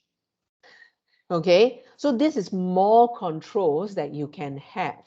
Okay, this one, if let's say you want to change the main background, that means the colors within here from light blue into how call a darker blue. So bottom color, let's say I want to change it to red. Sorry, main background red. So this one will change accordingly. Okay, it's up to you as well. Okay, so top color, bottom color. Now transparency also you can set. Then I want to set this as yellow. So whatever space that is not utilized from the template, it will occupy as a yellow for your browser side. Okay, so all these things you can change as well. Okay, under the modern player, so we do not go there. Okay, so those are the basic changes under classic player. So classic player, you can change under colors and effects, other as well, which is log player, scale player to fill the browser window, as well as the features that you need to sort of, fill it in. Okay, these three main areas that you can do. Okay, the last part, current player. I just want to store it under modern first. Okay, now current player is that, okay, we first save it first.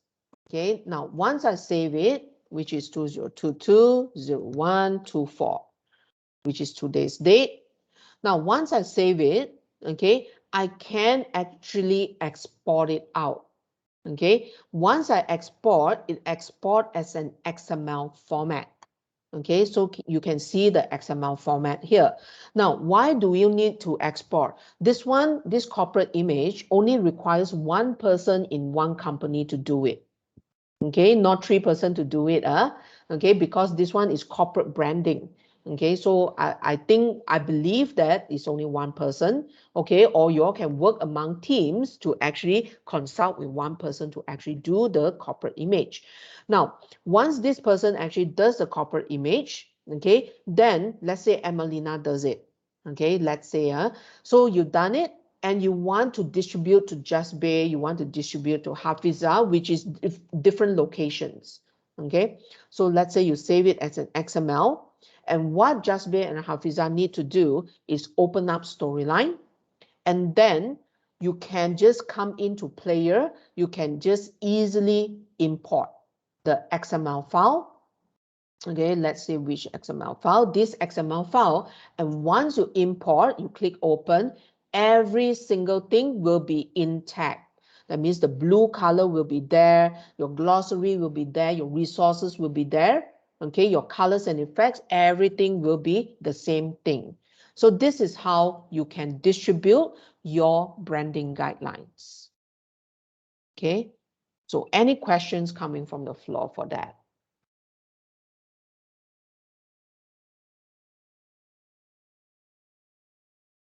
Nana? Okay, that's great.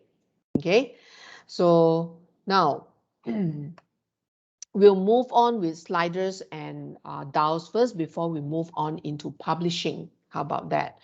Okay, now sliders and DAOs itself, let's say I go in here. Okay, now sliders and DAOs, I've already showcased to you the what you call the samples, the demos. So right now I need to showcase even this one. Where is that? I think it's here. Yeah, this is what we are going to do. Okay, now can you open up this file first, because sometimes it's pretty slow on your side. So you go into session 6, open up this Storyline file. Okay, keep this open and save it, the previous file, then open up another Storyline file. Okay, this slider DAO starter. Okay, now once you open up, let me just go through. Okay, Now, while waiting, drag the slider to learn more. So upon you drag into position 1968, which is position 1, okay, 1968 layer will actually showcase. You can include animations, whatever. Okay, so this one, as I said earlier, it goes through a sequence. That means this is position 1, 2, 3, 4, 5, 6, 7, 8. Okay, this is position 0. Okay, so that means first you need to put in 0 as a starting stage and 8 as the ending stage. Okay, then when it comes to position 1, it calls a layer. Then once you go into position 2, it calls another layer. That's it. Okay, this is how you can do the interaction. Now, next, this is a DAO format. Now, DAO format means that you can actually navigate through a circle. So some of the content, okay, that is you want to display like a circle or navigate through a circle as well. Okay, so this one is a pedal. Okay, so once you browse through 1968, same thing. Once it reaches position 1, you call in a layer or call in a state. Okay, so similarly, you can drag into other areas, your choice. Okay, so any questions coming from the floor, we will do this too. Okay, if there are no questions, let's put on these slides.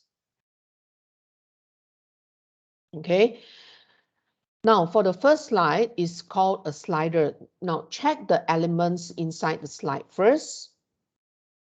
Okay, you have timeline of the Kaya shop, which is a text. This one are all lines. This one, the years there, and you have layers in there as well from 1968 until 2014. Okay, so these are the layers shown there. Okay, so right now, go back to the base layer. Okay, now remember the lock function inside the timeliner. Until you unlock, then only you can edit. Okay, so this one, if I click into it, that's where it's not highlighted. Okay, now sliders also you have several steps. So mainly it has 4 main steps. Okay, question bank you have 3 main steps. Sliders and DAOs you have 4 main steps. First, create your slider or DAOs. Okay, second, you need to define your start and end point. Okay, third, after that, you format, you do the Hello Kitty works. Okay, that means sometimes you want to change the knob, like let's say initially it's a needle, you want to change into a paddle. So that one you need to format. Okay, fourth, you create the triggers. Okay, triggers to call for different layers or call to change the different states. That's it. So 4 main steps for sliders and DAOs. Okay, now, firstly, in order to insert a slider, we go under insert ribbon. Okay, and choose slider. Now, slider, you have 3 types of slider, which is a circle, square one, and a thin one. So no matter what slider you choose, later on you can customize it further. Okay, so let's say you choose the square one. Okay, now you need to know how to draw as well. Draw from the first line until the last bit. Okay, so let me just increase the size a bit. And I just want to increase a bit more. Okay, so once I draw already, let me increase again. So the slider is there. I've done my first step. Okay, next thing is you want to change the start and end. Now, if you click under the slider, you have slider tools design right on top. This is where we define the start and end point.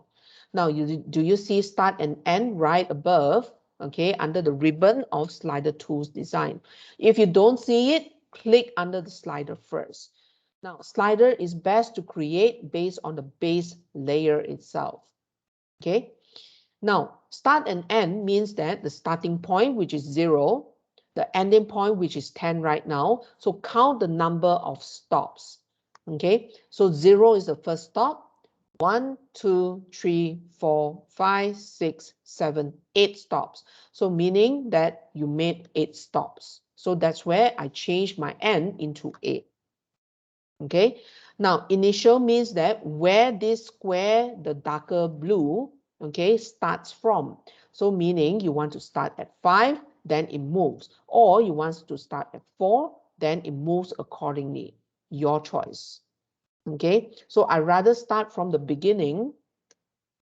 Okay, now upon you slide the first step, you swipe the first step, how many steps does it increase? You can increase by 10 steps, your choice, or you can increase by 100 steps, your choice. Okay, so firstly, the easiest one is to increase by 1 step. Okay, so now this part, it also goes according to your endpoint. Okay, so meaning that you are restricted with 8 different steps. That's it. You cannot put 0.5. Okay, so that's what the limitation is. Okay, now looking behind over here, you can also do the changes inside the variable name for this slider. So right now, the slider name for this variable, it is slider 1. Okay, then the next drop down, update when the learner releases the mouse or while the slider is being dragged.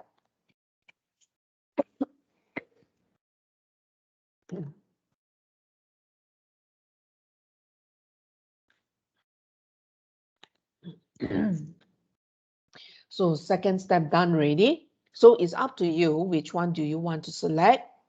This is upon when your mouse releases lah. Okay, so the third step, in order to edit the knob color and the label, the track color even. So let's go into slider tools format. Okay, so now you click under the third button here. Okay, and then you'll be able to discover the different knobs. Okay, so say for example, right now it's under the blue area, the square one. Okay, so I want to change into this one, which is much better for me. Okay, so once you change, do you see the yellow dots, the 2 yellow dots? Okay, so once you increase the size, you can actually increase. Okay, something like this. Let's say.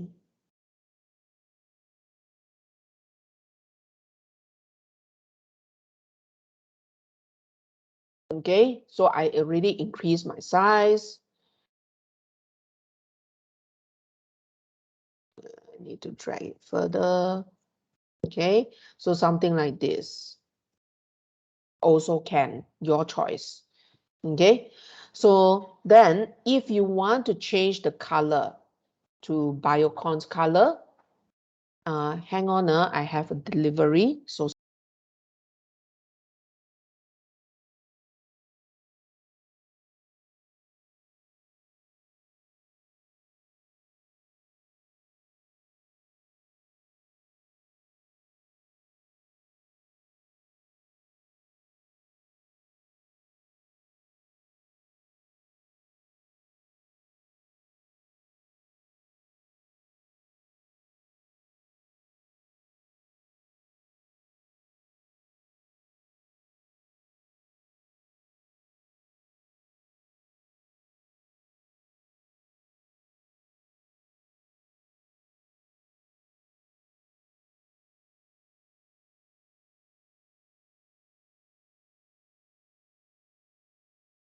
okay, I'm back. Okay, so is everyone here?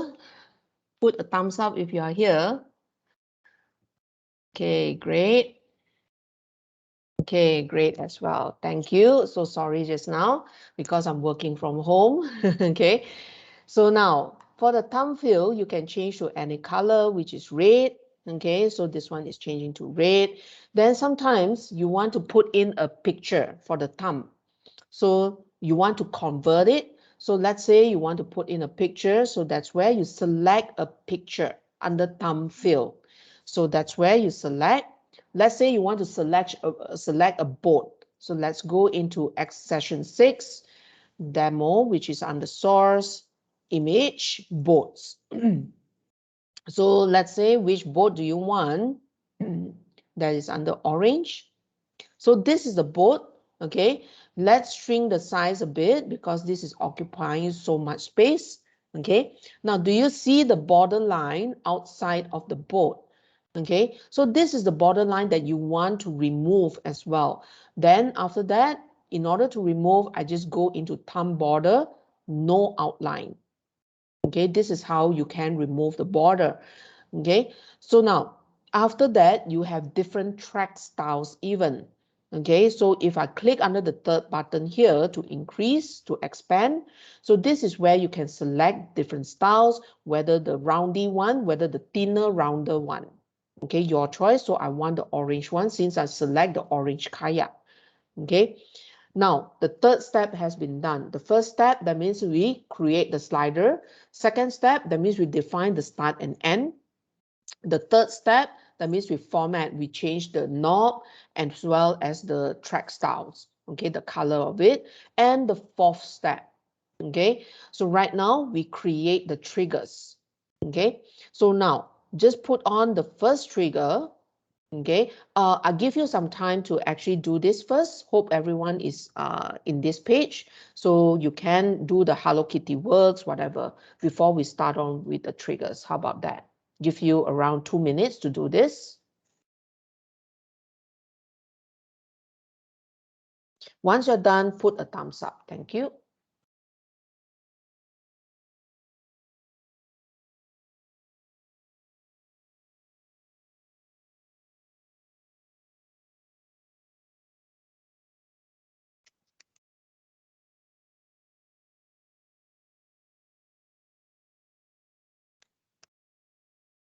Okay, Emelina is done. Hafiza is done. So that's great.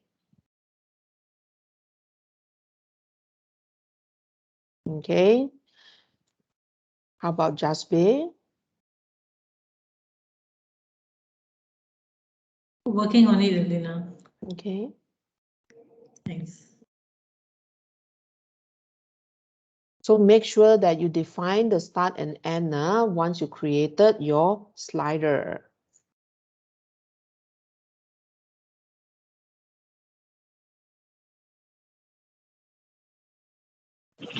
Elena, I just want to ask, Mm-hmm. for example, if so currently we have 8 checkpoints over here, and what if I make my start is at 1981? So do I have to like put number 4 at this start? Initial lah. Let's say I put as number 4. Yeah. So this is where it starts. So that means you can drag to the behind or drag forward.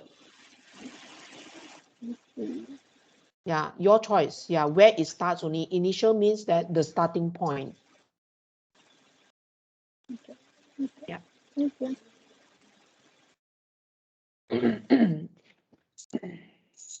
Okay. So now I begin with the triggers. Okay. Now trigger side, just put on the first trigger. Okay. Jump to show layer. Okay, show layer, which is the first one, 1968. As I said, this one goes in a sequence. 1968. When slider moves. When slider moves. Okay. Then which slider it is. So let's make sure slider 1. This is slider 1. Okay. When the value of slider 1 is equal to 1. This is your first trigger. Okay. When the position is actually 1 itself, it shows 1968 layer. Okay. So this is how you can just click OK. Okay, now let me bring it out first. Now, if you copy and if you want to copy your triggers, this is how simple it is. Okay, since this one is going in a sequence, so there are 2 things that we need to change. Show layer as well as the value here. It keep on increasing up to 8 steps. So let's say you see how I do it. I just copy and paste everything first. And then show layer, I just click under the hyperlink, go into 1970, then I increase by 2. So do that, okay? 1975, then put 3, 1980, 1981, put in 4. Then 1985, put in 5. 1992, put in 6. 2001, 7. And 2014, 8. Then this one, I just want. Okay, so make sure the digital value 1, okay, that means it keep on increasing for the next trigger, 1, 2, 3, 4, 5, 6, 7, 8. Then your layers is all different ones. Once you're done, put a thumbs up, then you start to preview this slide. See whether it's calling the right one.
I cannot move on. Okay, so it's calling accordingly already. Why mine actually moves directly like that? 0 to 8. Ah, that's why 0 to 8. Yeah. Preview this slide. Okay, so as long as you can go in and it calls the correct layer.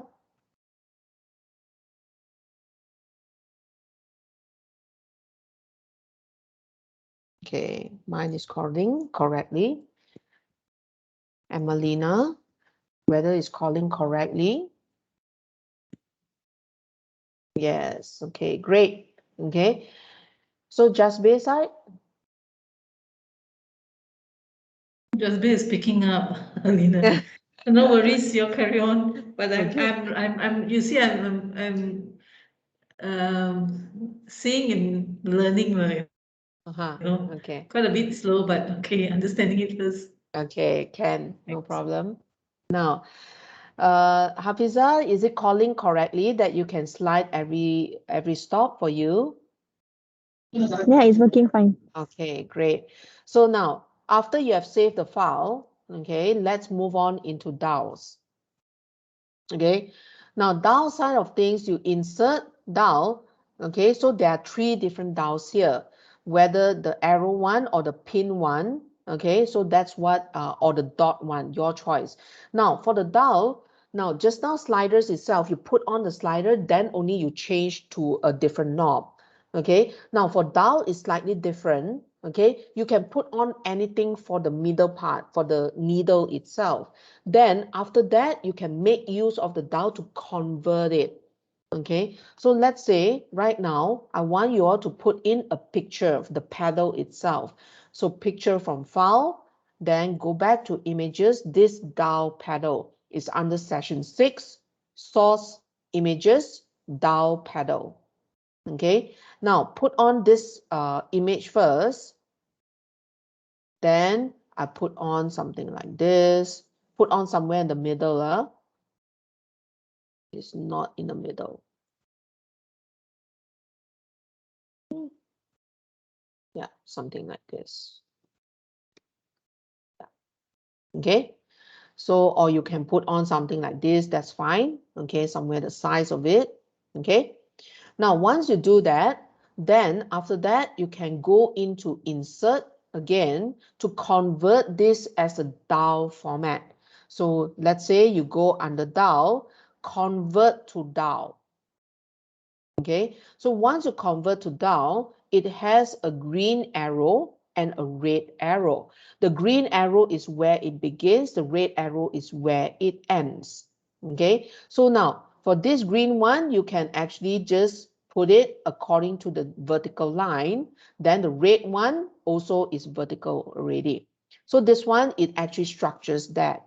Okay, and plus, let me zoom in a bit so that everyone can see. Do you see this particular cursor? That means a dot like a target. Okay, like a target there. So if let's say you want to make it bigger, so that's where you drag it, drag the target towards the middle, and then after that, you can actually put that whole thing towards the middle. Okay, so this is how you can do it. Okay, yeah, something like this. Okay, so try to do that. See whether you can find this target upon you select this dial, of course.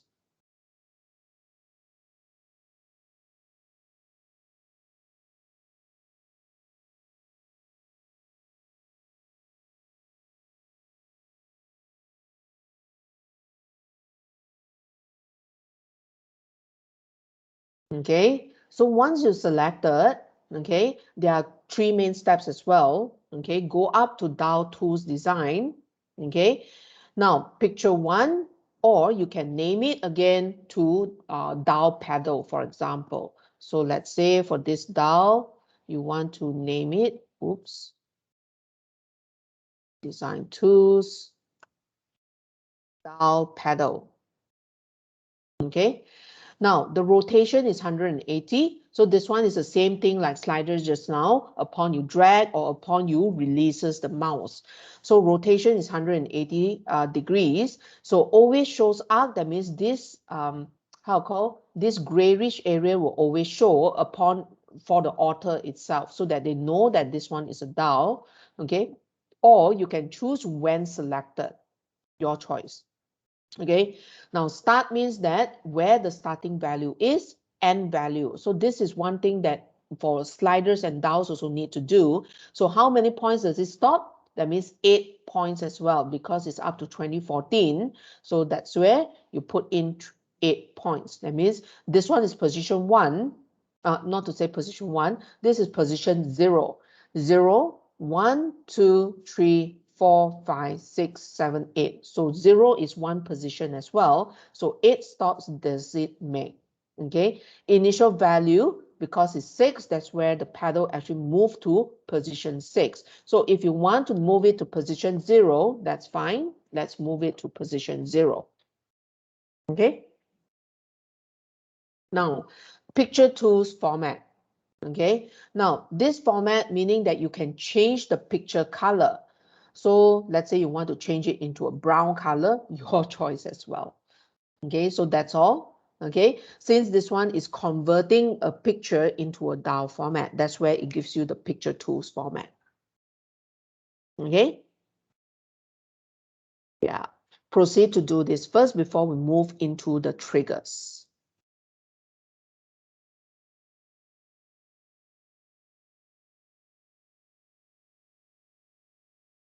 Okay, so I believe all of you are done already.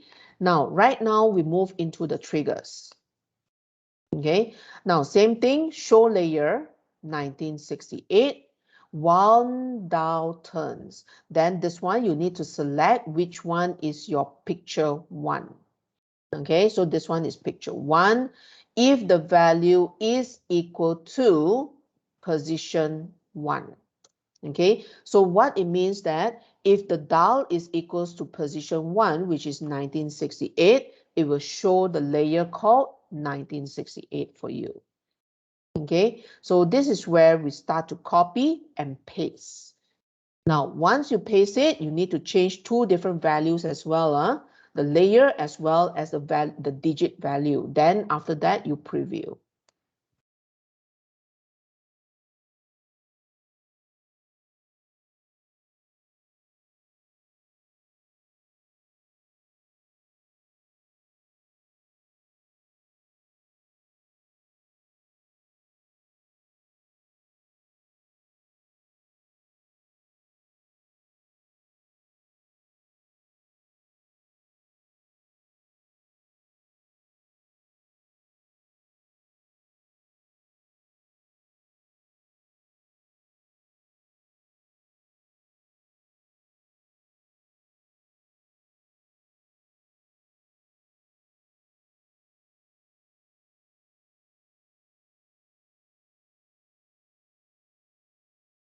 Once you're done the triggers, please preview to see whether everything is done correctly.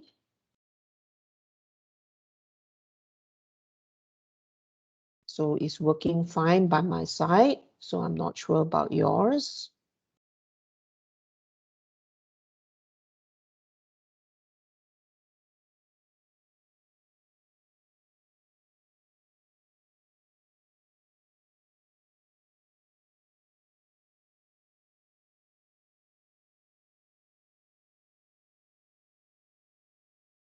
So once done, put your thumbs up so that I can know that you all have done it. Think of your container. What kind of content can you use this? DAOs or sliders? Or whether you're like this, I'm not sure.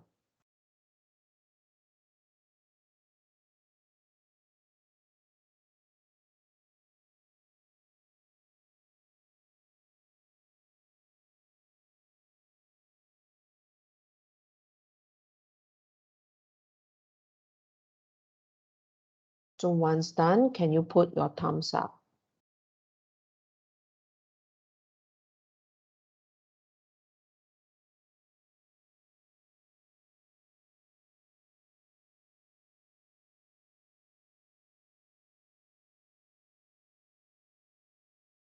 Okay, great. Emelina is completed already.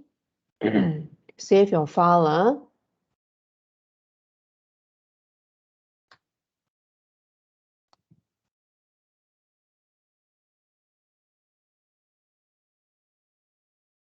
Okay, Hafiza is done also. That's great. So as long as it's working expectedly, okay, this is fine. So now, can you tell me what do you like this DAOs and sliders? Where can you make use of? Hafiza? So far, I cannot think of any Mm-hmm. applicable. Yeah. I think Yeah. I can use it for the milestones, Mm. the companies from, when they started off, the number of products that came in along the way, the journey, Yeah. the success. Yes, definitely. It's like once you move it, then the person actually goes up. The motion path that you can add on, that you have several steps like the milestones. Let's say if let's say I can say it like the how called the years. Okay, Yeah. where has Biocon come in? So the first time that is established in Malaysia, the person is actually there. Okay, second time, once you actually swipe, the person actually goes up. So it slowly goes up. Okay, so this is where you can make use of the make use inside the orientation program. Emelina, where can you make use of sliders and DAOs?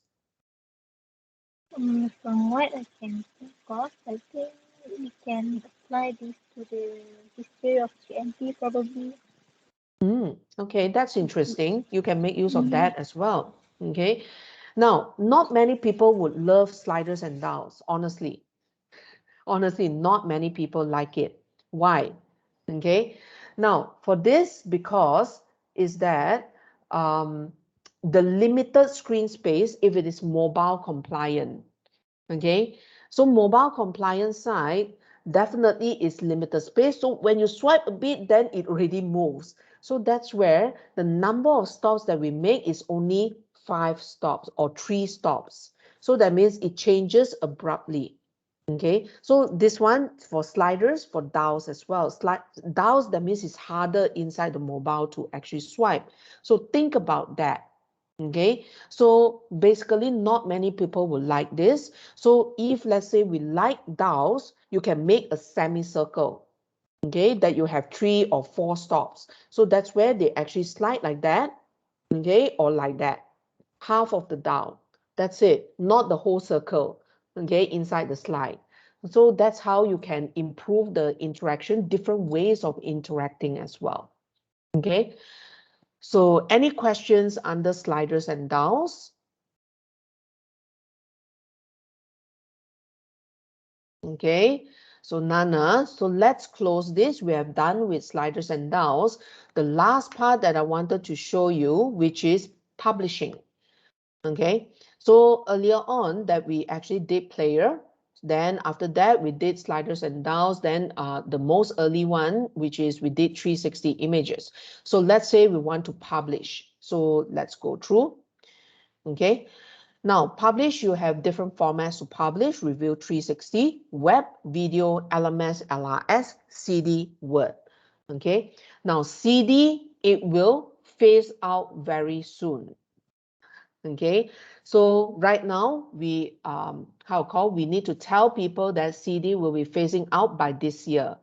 Okay, they have phased out earlier versions, that is Articulate Online. Even Articulate Online is a basic LMS from Articulate, so they have phased out Articulate Online. So this year they will phase out even CD, because not many people have CD-ROMs. If you buy a new laptop, that laptop also no CD-ROM one. Okay, so even since 2 years back, okay, during the training that I mentioned, this one is Singapore class that I mentioned, you can publish into CD. Then they say, you can still buy CD-ROMs. Yes, okay. So even Singapore also is harder to find even CD-ROMs which is attached towards the laptop already. Even my notebook also does not have a CD-ROM. Okay, so now Review 360. So now, if you want to publish to allow people to feedback, you need to go through to Review 360. Okay, so Review 360 is that you publish, create a new item, or publish a new version. Okay, or publish locally and then manually upload into your Review 360, your choice. Okay, now let's go through all this first. Now, player, which goes through the player, the modern settings, quality. These are the qualities that it has. Okay, so if yours is standard, standard means that some of the qualities is not there. Okay, so these are the standard.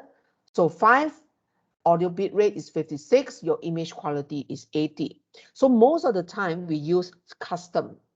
Okay, now video quality, the smaller quality it is, the smaller file it has for the video. Okay, the better the quality, the bigger file size does it have.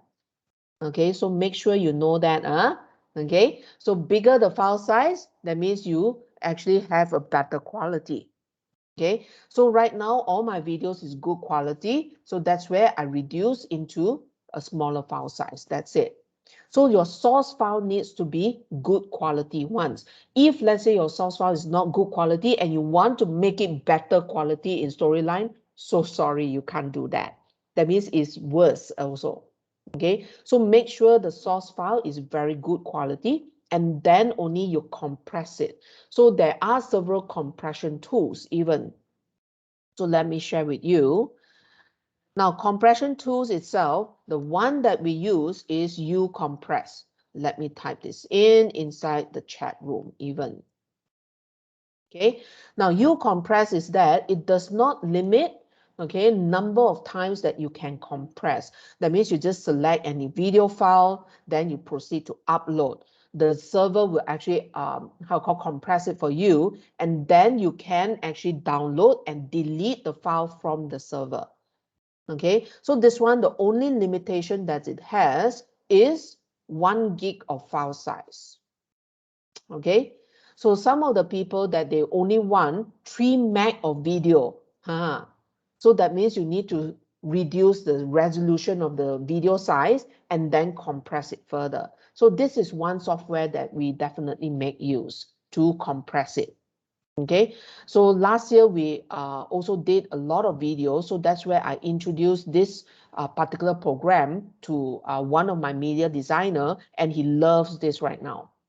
Okay, because he likes to compress files and then upload into Articulate Storyline, so that only then that he will do the editing, so that file size is maintained. Okay, so you need to make sure of that. So uCompress is one of the softwares. Okay, now audio bit rate. Okay, how to record the audio? That means if you make use of Actual Talents. Okay, Actual Talents itself, that means if you hire the studio, you need to tell them that you actually record into this format. Let me type it in, 16-bit mono, record in WAV file format. Okay, now you record in this format. Okay, 22,050 hertz. Okay, 16-bit. Mono means that only one speaker. Okay, and a WAV file format. Okay, and then after that, you convert it. Convert into the same one. Okay, just that from WAV file, then after that, you convert it into MP3 file format. Because once you record, it's one long strip of file. Okay, one long strip, that means around 1 hour long or 2 hours long. So that's where you need to edit it. Whatever wrong takings, then after that, whatever that you don't want, also you need to remove. Then, only then we convert it. Now, conversion, definitely we make use of Format Factory. Factory, okay. Audio editing, we definitely make use of Ocean Audio. Let me type it in as well. Or Audacity. Okay, this is audio editing or recording. Okay, these two different softwares, which is totally free. Okay, Ocean Audio and Audacity. You can also add sound effects. Okay, like let's say my voice is like that right now. You can actually make it softer or you can make it louder even. Okay, or you want to change from my voice into a guy's voice, also can. Okay, or sometimes you want to put in that the voice is speaking inside the water, also can. Okay, so all these audio settings, that's why you need the sound engineer. Okay, so this one you have a lot of things to actually put on. So the basic is that you can actually increase the volume, decrease the volume. You can set the pace of the learning as well when you listen. That means sometimes it speaks like that, sometimes it speaks like that. That means it's faster. Okay, and sometimes you can add sound effects even. Okay, based on your exploration of the software lah. Okay, then after that, once you add it, definitely we save it as a WAV file, and then we use Format Factory to convert it into MP3 file format. Okay, Format Factory is also totally free. Okay, yeah. So any questions coming from the floor for video and audio? Okay, none. Now, image quality normally is 80, but we push it up to 100% first. Why 100%? So that you cannot see any squares inside the image. Okay, squares, that means it's pixelated. Okay, so that's where we push it to 100%. Now, the source file needs to be clear. Does not mean that the image is big enough that is clear. No. Okay, so sometimes it's small, also it is clear. Okay, so now if let's say you capture an image from a mobile phone, okay, mobile phone can take a lot of pixels, 2000 over pixel or 4000 over pixel even. My phone actually complies to 4000 over pixel. And if you take 360 images, 360-degree images, it takes as a globe. Okay, so from 4000 pixel, it increased the file size into 10,000 pixel. Can you imagine that? Okay, because it's a globe, it takes the top, the bottom, the sides, and every perspective of it. Okay, so that's what the file size is. So once you've taken, okay, you can compress the image further, okay, and then only you upload into Articulate Storyline. So what software can you compress? We normally just compress from Paint.net or Paint 3D. These two different softwares. These are totally free as well. Okay, we normally just introduce the free softwares to all of you all so that you can utilize it. Okay, and some people also make use of Canva. Okay, Canva. If you all subscribe to Canva. Okay, Canva is very good to create posters, flyers, or brochures, those kind of things. Yeah. So Paint 3D is available in Windows 10 itself. Okay, for Windows 11, it's not available, but it's free to download. Okay, so all these things you need to actually know about it. Okay, so make sure that you actually use your source file, which is right. That's how you can manage your file size. Okay, from day one of the establishment from eLearning Minds, okay, we normally just maintain the file size from the beginning. That means the source file is clear. As long as whatever authoring software that we use, we normally just compress it first before we put it in. Okay, so that's where we maintain the file size, because banks are very restrictive of the file size. Okay, because the bandwidth is very low for them. Okay, now optimize audio volume means what? Okay, so if let's say the voice recorded is this volume, okay, this how called this pace as well, and suddenly you have 3 months down the road, you have maintenance of the voice. So that means you need to go through another re-recording session. So the re-recording session itself is this voice only is very soft. So if you optimize the audio volume, it will balance up. Okay, now balance up means that it will also optimize your sound effect, narration, your background music as well. Okay, so normally we do not use this. Okay, we try to put it as the same volume. Okay, then we increase it if increase or decrease through storyline. Okay, that's all. Okay, as long as it's the same pitch.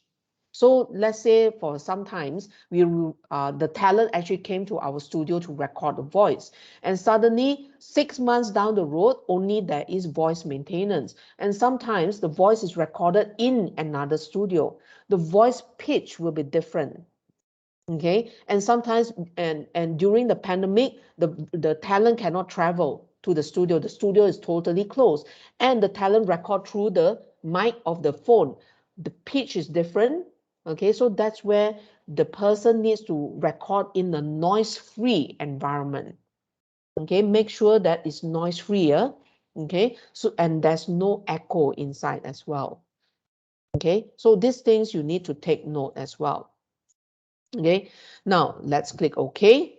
So then publish, whether as an entire project, a single scene that is different chapters, or a single slide, your choice. Okay, so normally I would think that is publishing as an entire project. Okay, so click OK. Unless it's doing checking only, then that's where you can publish as a single scene or a slide. Okay, then after that, tracking. This is quite important. So in last week, we already talked about this, that you can do when the learner has viewed by percentage or slides. Then let's say we normally suggest you all to actually put the slides not by percentage. Percentage means that you need to go through everything 100%. If let's say you go through every slide until timeline ends, every button as well, okay, all the layers as well, every audio also you need to listen. Okay, so that's where 100% is not a good choice. Normally we go via slides. Okay, yeah. Then after that, you have a choice of whether the number of result slides that you want. So if let's say this one is a pre-check, what does this do? That means the first time that I go in is going through the pre-check. Once I pass, then I proceed on to the final assessment. Then only is considered pass. If let's say I failed for the pre-check, that means I need to go through the lessons, whatever that I need to learn, then only I go through the final assessment. Okay, so that's what it means. Okay, so because this one I put 2 okay, so if you don't want this, pre-check is considered pass for you, yeah, that's fine. Okay, so this is where it actually tells you. So now for courses that you create through Storyline, right now we actually recommend all of us to actually put on complete course trigger and exit course trigger. So this is where you can switch that on. Okay, which one is your last slide? So that means the last slide of things, we put on the button, you put on complete course trigger, exit course trigger. Okay, so this is what it means. Now, why we put this in is because you don't know when the browser will update. Okay, you do not know when the SuccessFactors will also update the LMS side. Okay, and you do not know when your PC will be upgraded also, or your browser update as well. Okay, so different machines have different browser versions. okay, different OS as well, although it's also Windows 10, okay, but different motherboard, okay. So all these things you need to actually do it, okay. In the past, we definitely don't do this, but right now, it seems that more and more cases has reported to us since last year that they need the complete cost trigger. So that's where right now I suggest you all of you all to put on this complete cost trigger and exit cost trigger. Okay, so this is publishing through Review 360. Okay, now let's move on to web first.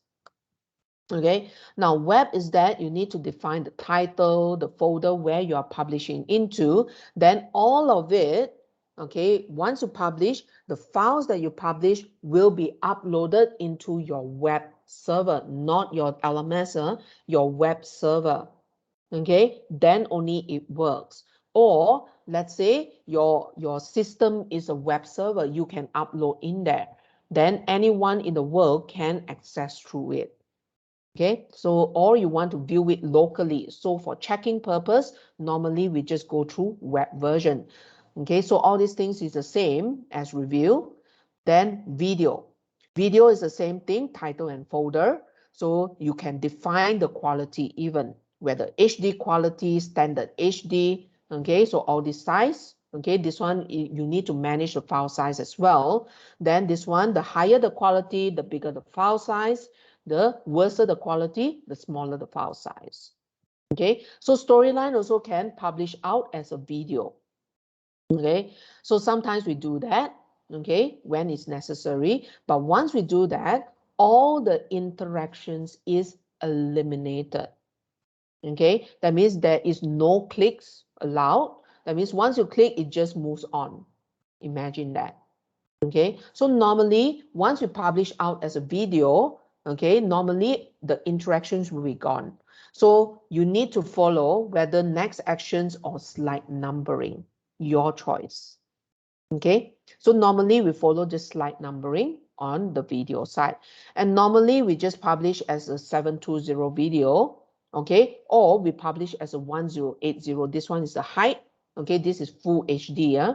Okay, so once we publish as 1080, then we put on the uCompress to compress the file further before we upload into LMS. Okay, that's how we do it.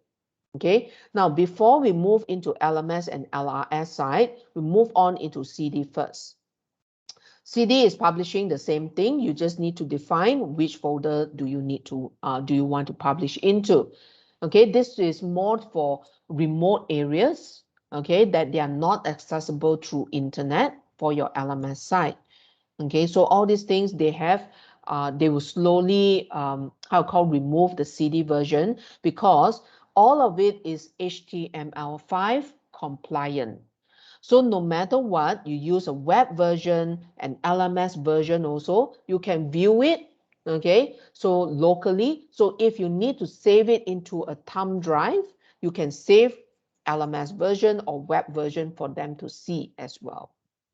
Okay, so it will track based on the user's access. Then the user just need to screenshot the certificate, send it to the administrator under the HR so that they can track your progress manually. Okay, so that's how some people do as well. Okay, now Word format, you can actually convert it as a Word format or publish out as a Word format. This one in the past that we use this as a storyboard.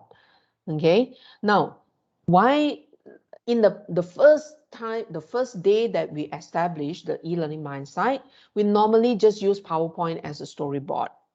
Okay, after Articulate landed on us, we definitely make use of Storyline as part of our storyboard process already. Okay, that means we create slide by slide base. We put the narrations inside the notes area. Okay, and then after that, we publish as a large format of the screenshot, and then we publish out as a Word so that we will present it through the learner so that the learners or the user side, the client side, will be able to review it on their own time. Okay, we will teach them the first time of the review, then they can change under the Word document. Okay, so that fastens the process. Okay, next part is that this also allows us to reduce one step.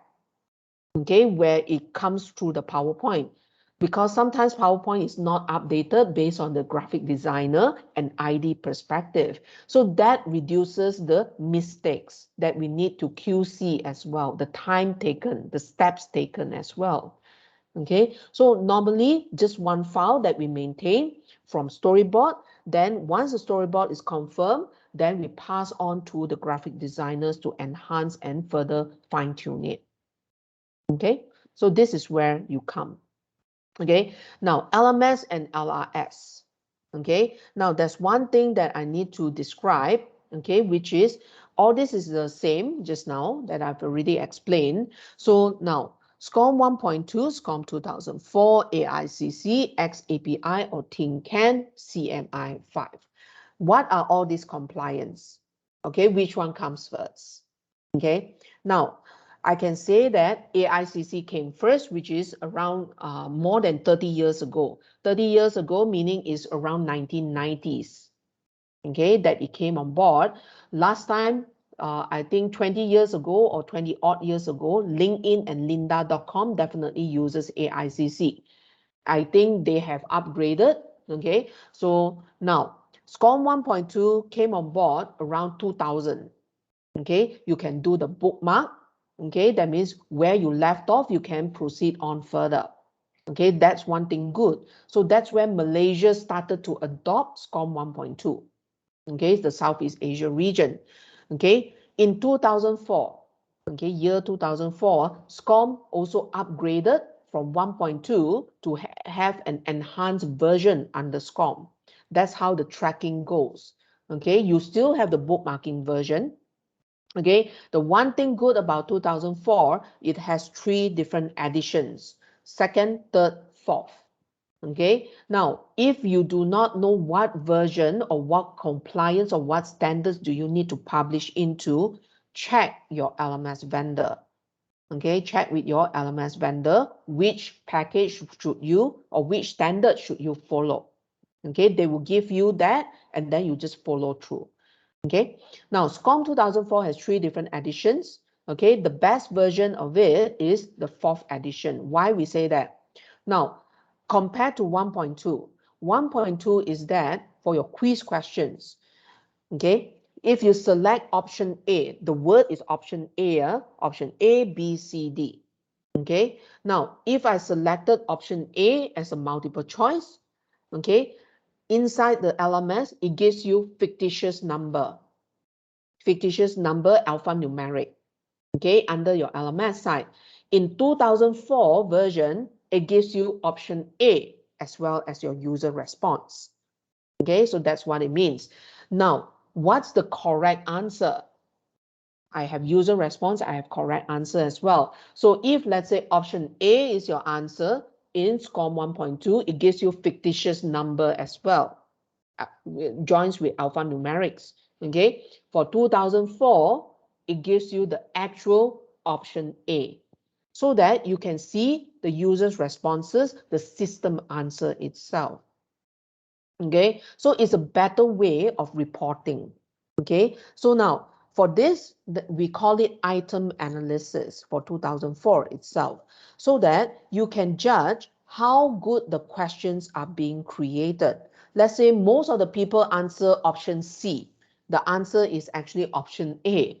So why is that? Whether the question is reworded, okay, to be very confusing, or that's where you need to come in to step in to reword the question, or sometimes you decide to remove the question even.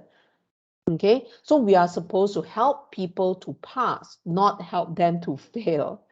Am I right? Okay, because HR side is supposed to help them to pass, okay, to help them to learn even. We are not scoring people, we are helping them to pass. Okay, now XAPI TINCAN. Now, firstly, AICC SCORM, we are talking about online tracking. That means virtually, okay, that they can go through electronic learning, and then tracking is everything automatic through the LMS. Okay, now TINCAN API or XAPI, okay, XAPI means that is you can find out the term, okay, of it, and XAPI even caters for offline tracking. Okay, now how does it mean by offline tracking? Like right now, okay, 3 of you all attended this class. Okay, then up to end of this day, you update your profile. Let's say I undergo this training under Elena Articulate 360, for example. So everything is updated. Okay, so let's say Hafiza left the company. Let's say only, I'm not saying that you leave. Okay, so let's say Hafiza left. Okay, and the new company is also XAPI compliant, for example. Okay, so that new company requests Biocon to provide the profile to the new company. It depends on your approval as well. Okay, so now once the new company access your profile, they would know what you have undergone the training, okay, what you have learned also through online as well as offline. Okay, so that's what it says. That's what it tells you the story as well. Okay, now tin can is not that popular in Southeast Asia region or the Asia region yet. Okay, why? PDPA issues. Okay, you do not want to share your what you have learned. Okay, and sometimes is up to the learners to update sometimes.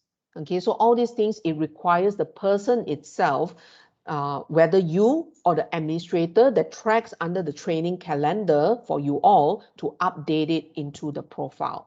So that's why it's not that popular. Okay, until that is popular, then you can upgrade into tin can. Okay, now CMI 5 is the next thing, okay, that we say. Okay, now CMI 5, we talk about online tracking, we talk about offline tracking. What is CMI 5? Okay, CMI 5 is distributed network tracking. Okay, now give you an example. You may log in inside Malaysia server or India server. Okay, since your LMS vendor is in India. Okay, so that's where you log in under India server. Okay, you search your content, is also under India server.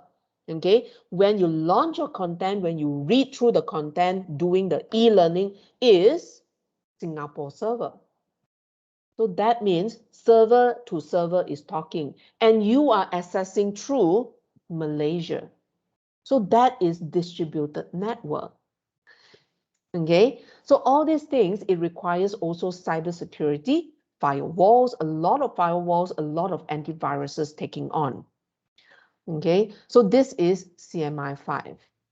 So any questions coming from the floor for this? Now, Malaysia side, most of the time, we make use of SCORM 1.2 previously, but right now, this last 2 years, okay, that means from 2021 onwards, more or less that more MNC companies are going into 2004, version 3 or version 4, edition 3 or edition 4 itself, okay, depending on the organization lah. Okay, so these are the things that we actually tell you, but it's up to you. Okay, now report to an external LRS. LRS means that is standing for Learning Record Store. Now, LMS has a database. Okay, now LMS is Learning Management System. You also have Learning Experience Platform, which is another database. Okay, 2 different database. LMS definitely is restricted in tracking. That means it's track whatever that you learn only, whether offline or offline. Learning experience definitely is like Netflix. Okay, whatever that you search, whatever that you watch, then after that, your next search will come in line with whatever that you searched previously. So that is your experience. Okay, so whichever that you feedback, whichever that you like, okay, so all these things is based on your experience. Okay, so that is another database. So Learning Record Store is the subset of both databases. Okay, so that means sometimes you need a learning record store to store the completion of the learning management system and store the completion of learning experience. Now, not all LMS have both. Okay, learning experience platform as well as LRS. It needs to depend on the LMS. Okay, sometimes they didn't switch it on. Okay, sometimes they did not switch on the learning experience, or sometimes they do not want to subscribe to the learning experience platform by itself. So sometimes you can also subscribe to learning management system with the LRS involved as well. Okay, so that you can set, that means you can customize the triggers to set within the LRS that it completes the status for the LMS, your choice. Okay, so this is the new thing that we will update inside the reference guides. Okay, because this update came on board only in early January, if not mistaken, or December like that. So yes, so I will update, okay, no problem, okay, into the reference guides link. Okay, now reporting and tracking, okay, tracking, which is the same thing, okay, LMS, this one also reports like that. Okay, so firstly, LMS side, now you have LMS course information, LMS lessons com information. Now, the terms here that you need to put on exactly the same as the identifier and the title itself. Make sure that you put that. Identifier needs to be the same as lessons com information. Now, identifier is a unique key. Okay, because since you export as an XML, just now the player side, so sometimes you do not know whether the XML also have the identifier. So if let's say you have actually imported your XML file, that means you could have the same identifier. What will happen? That means sometimes you call in anti-money laundering costs, sometimes you call in your regulatory costs. It happened to us one time only. So that's when we found out that the identifier needs to be very unique. Okay, so now keywords within the course. Okay, now your database side under the LMS also keeps different versions. So this is the version that we are talking. Okay, so first time upload, that means we upload as the first version. So that's where it's 1. 6 months down the road, critical change comes in for the content update. So meaning that is 1.1, or you can change it to 2. How does LMS keep track of it? Okay, so first time I would store as version 1. Okay, version 1 inside my LMS database. Then if I upload as 2, version 1 again, it will totally replace version 1. Okay, totally replace. Okay, so that's where you can also back up, your choice, before you update it, before you upload it, your choice. This one is backupping the SCORM package itself that we say. Okay, now if you upload as the second version, that means 2.0, that means the first version that I've uploaded, okay, into LMS, then next time I upload is 2.0. So that means 2.0 will sit on top. Okay, so in reality, if let's say you want to migrate the server, you want to change from SuccessFactors, let's say you want to change it into Oracle or some other LMS, you can as well. You can just back up the latest version. Okay, just ask the LMS administrator to back up all the SCORM packages, the latest version, and then they can migrate easily to the latest LMS. Okay, so that's why databases are very important. Even the ERP system, the manufacturing systems also, you have database to store all this data. Okay, so now LMS reporting, pass incomplete, pass failed, completed incomplete, or completed failed. Now, these are the 4 settings there. Okay, as you know, in the world, there are lots of LMS. Okay, some comply to which one, so we do not know which one complies to what, but we have tested with all our own LMS, the 3 LMSs. So pass fail, okay, the LMS that we test is Talent LMS. Now, all the SuccessFactors definitely work with all 4. Okay, work with all 4, but the best one I would say is pass fail for SuccessFactors. Okay, now why we choose pass fail? Okay, in the sense that if the person first failed the test, okay, you want to keep track that the person has attempted the quiz. So that's where your LMS will have that record itself that they have failed. Okay, second attempt, they have passed. So it will replace that record as a passing record. So that means 80 marks. Okay, it will replace. Or sometimes your LMS will actually add that in. So I'm not sure. Okay, now if you choose pass incomplete, okay, pass incomplete means that if for the first time, if I failed, your LMS will not track, will not have any records. Okay, so that's where if I only pass, your LMS will have the record there. Okay, that happens to one of our LMS. We have 3 different LMS here. Okay, so that happens to one of our LMS. Okay, so meaning SuccessFactors, we actually recommend you to test on pass, fail. Okay, now once you actually complete one of the course, I would suggest you to upload into SuccessFactors. Try to check your reporting capabilities. Okay, whatever settings that you want, okay, you need to liaise with India side to actually change on the certain settings. And then let's say that one is a standard setting that you want already. Okay, that sort of thing.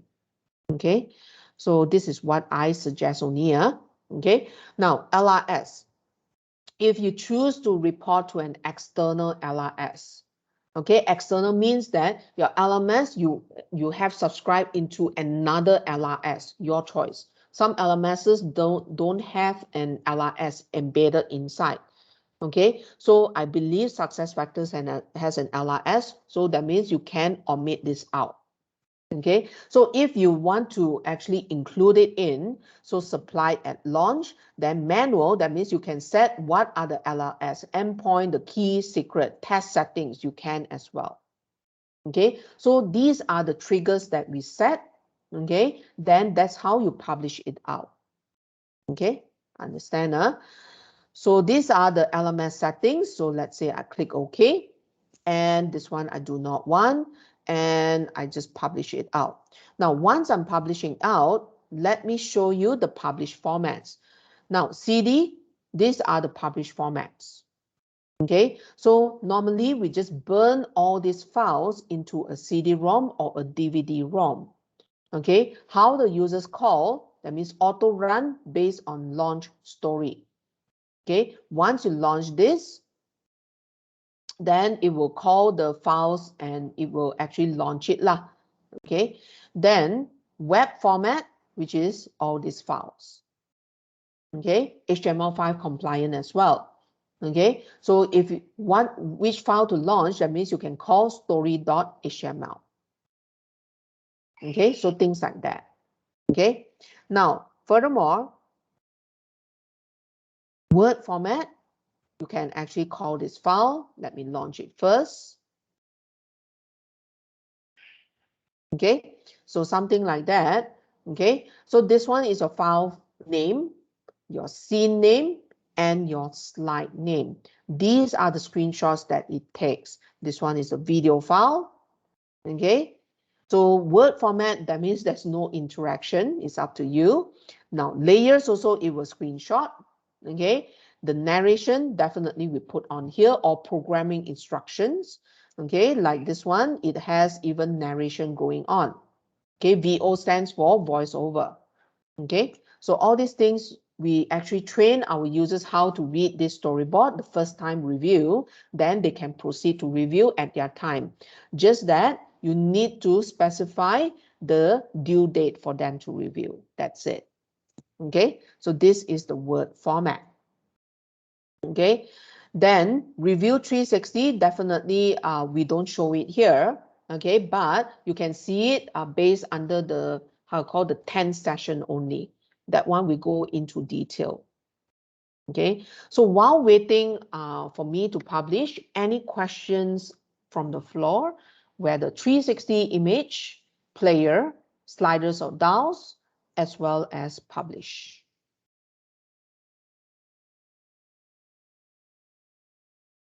Any questions? I know it's a lot to absorb. Yeah, Emelina? So for on the publisher side, so publish to LMS, whether we are choosing AICC, SCORM, I would say XAPI, SCORM lah. I would say SCORM. Okay, Oh. just that you need to know whether it's SCORM 1.2 or 2004. If let's say India side actually says 2004, then you ask them what version what edition do you need to publish into, second, third, or fourth. That's it. Yeah. Okay. Thank you. Okay. Any other questions? Because I'm publishing my whole entire project, so this will take some time. Hafiza, doing all right?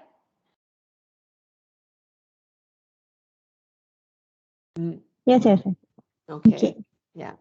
Jasbir, any questions coming from your side?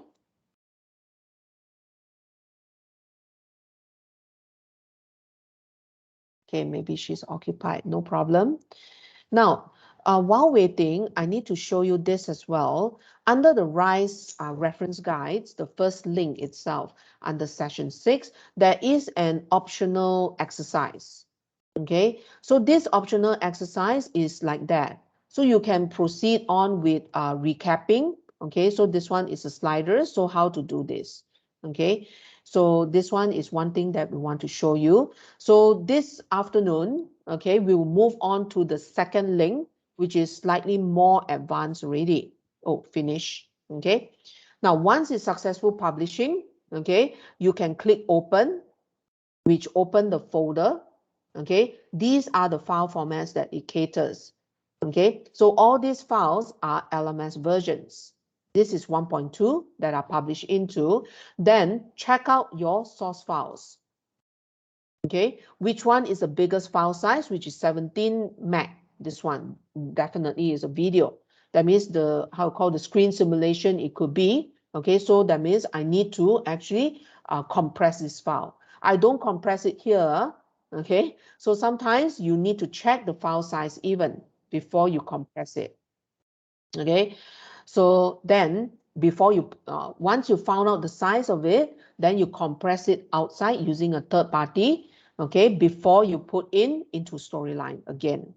Okay, so usually these files we start to compress from 5 meg and above. Okay, 5 meg and above we start to compress. Now, then after that, your mobile side is also having source files like picture files. Okay, so sometimes if you put resources, it's under story content, there will be the folder there that is called external source, if not mistaken. So let's say you double click under external source folder and there will be no file or a few files there, your choice. Okay, yeah. So any questions coming from the floor for publishing? So now, forgot about that. Okay, now once you view project, it will call this project accordingly. So this one is my cover photo. Yes, so upon, let's say you upload into your LMS, the people will actually see this first before they click play. Once they click play, then only your content will show. Okay, so this is what it means. Now, if let's say everything is fine already and you miss this, what you call this dialog box, you can actually just zip this whole thing up manually, zip this up, compress the zip file.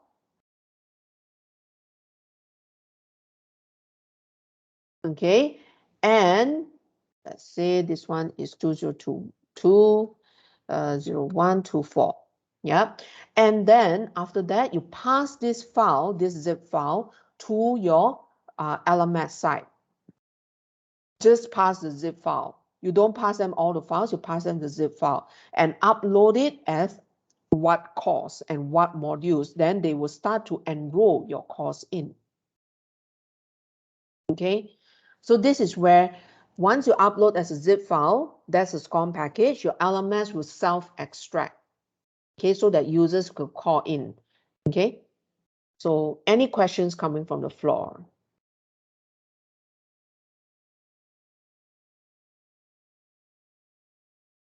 Nana, okay, that's great. Okay, so right now it's already 12:30 that I see. Good timing. Okay, So later on, I'll see you at 2 p.m. up to 5:30. We will deal with motion path variables. So during this session, okay, for session 7 and 8, if some of you all do not want to follow through the exercise, that's fine. Okay, you can just listen, try to understand it first. Okay, so that you can actually follow through, because you can also view back the videos even, okay, for the recap session. Okay, so any questions? If none, we will end this session.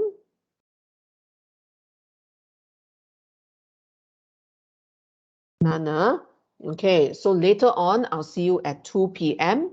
If you have questions for me, okay, while eating your lunch, try to join in earlier. Okay, so this for 2 p.m. I will switch on by 1:50 lah. Okay, so thank you for this session. I'll see you at 2 p.m. later. Okay, thank you, Rina. Thank you.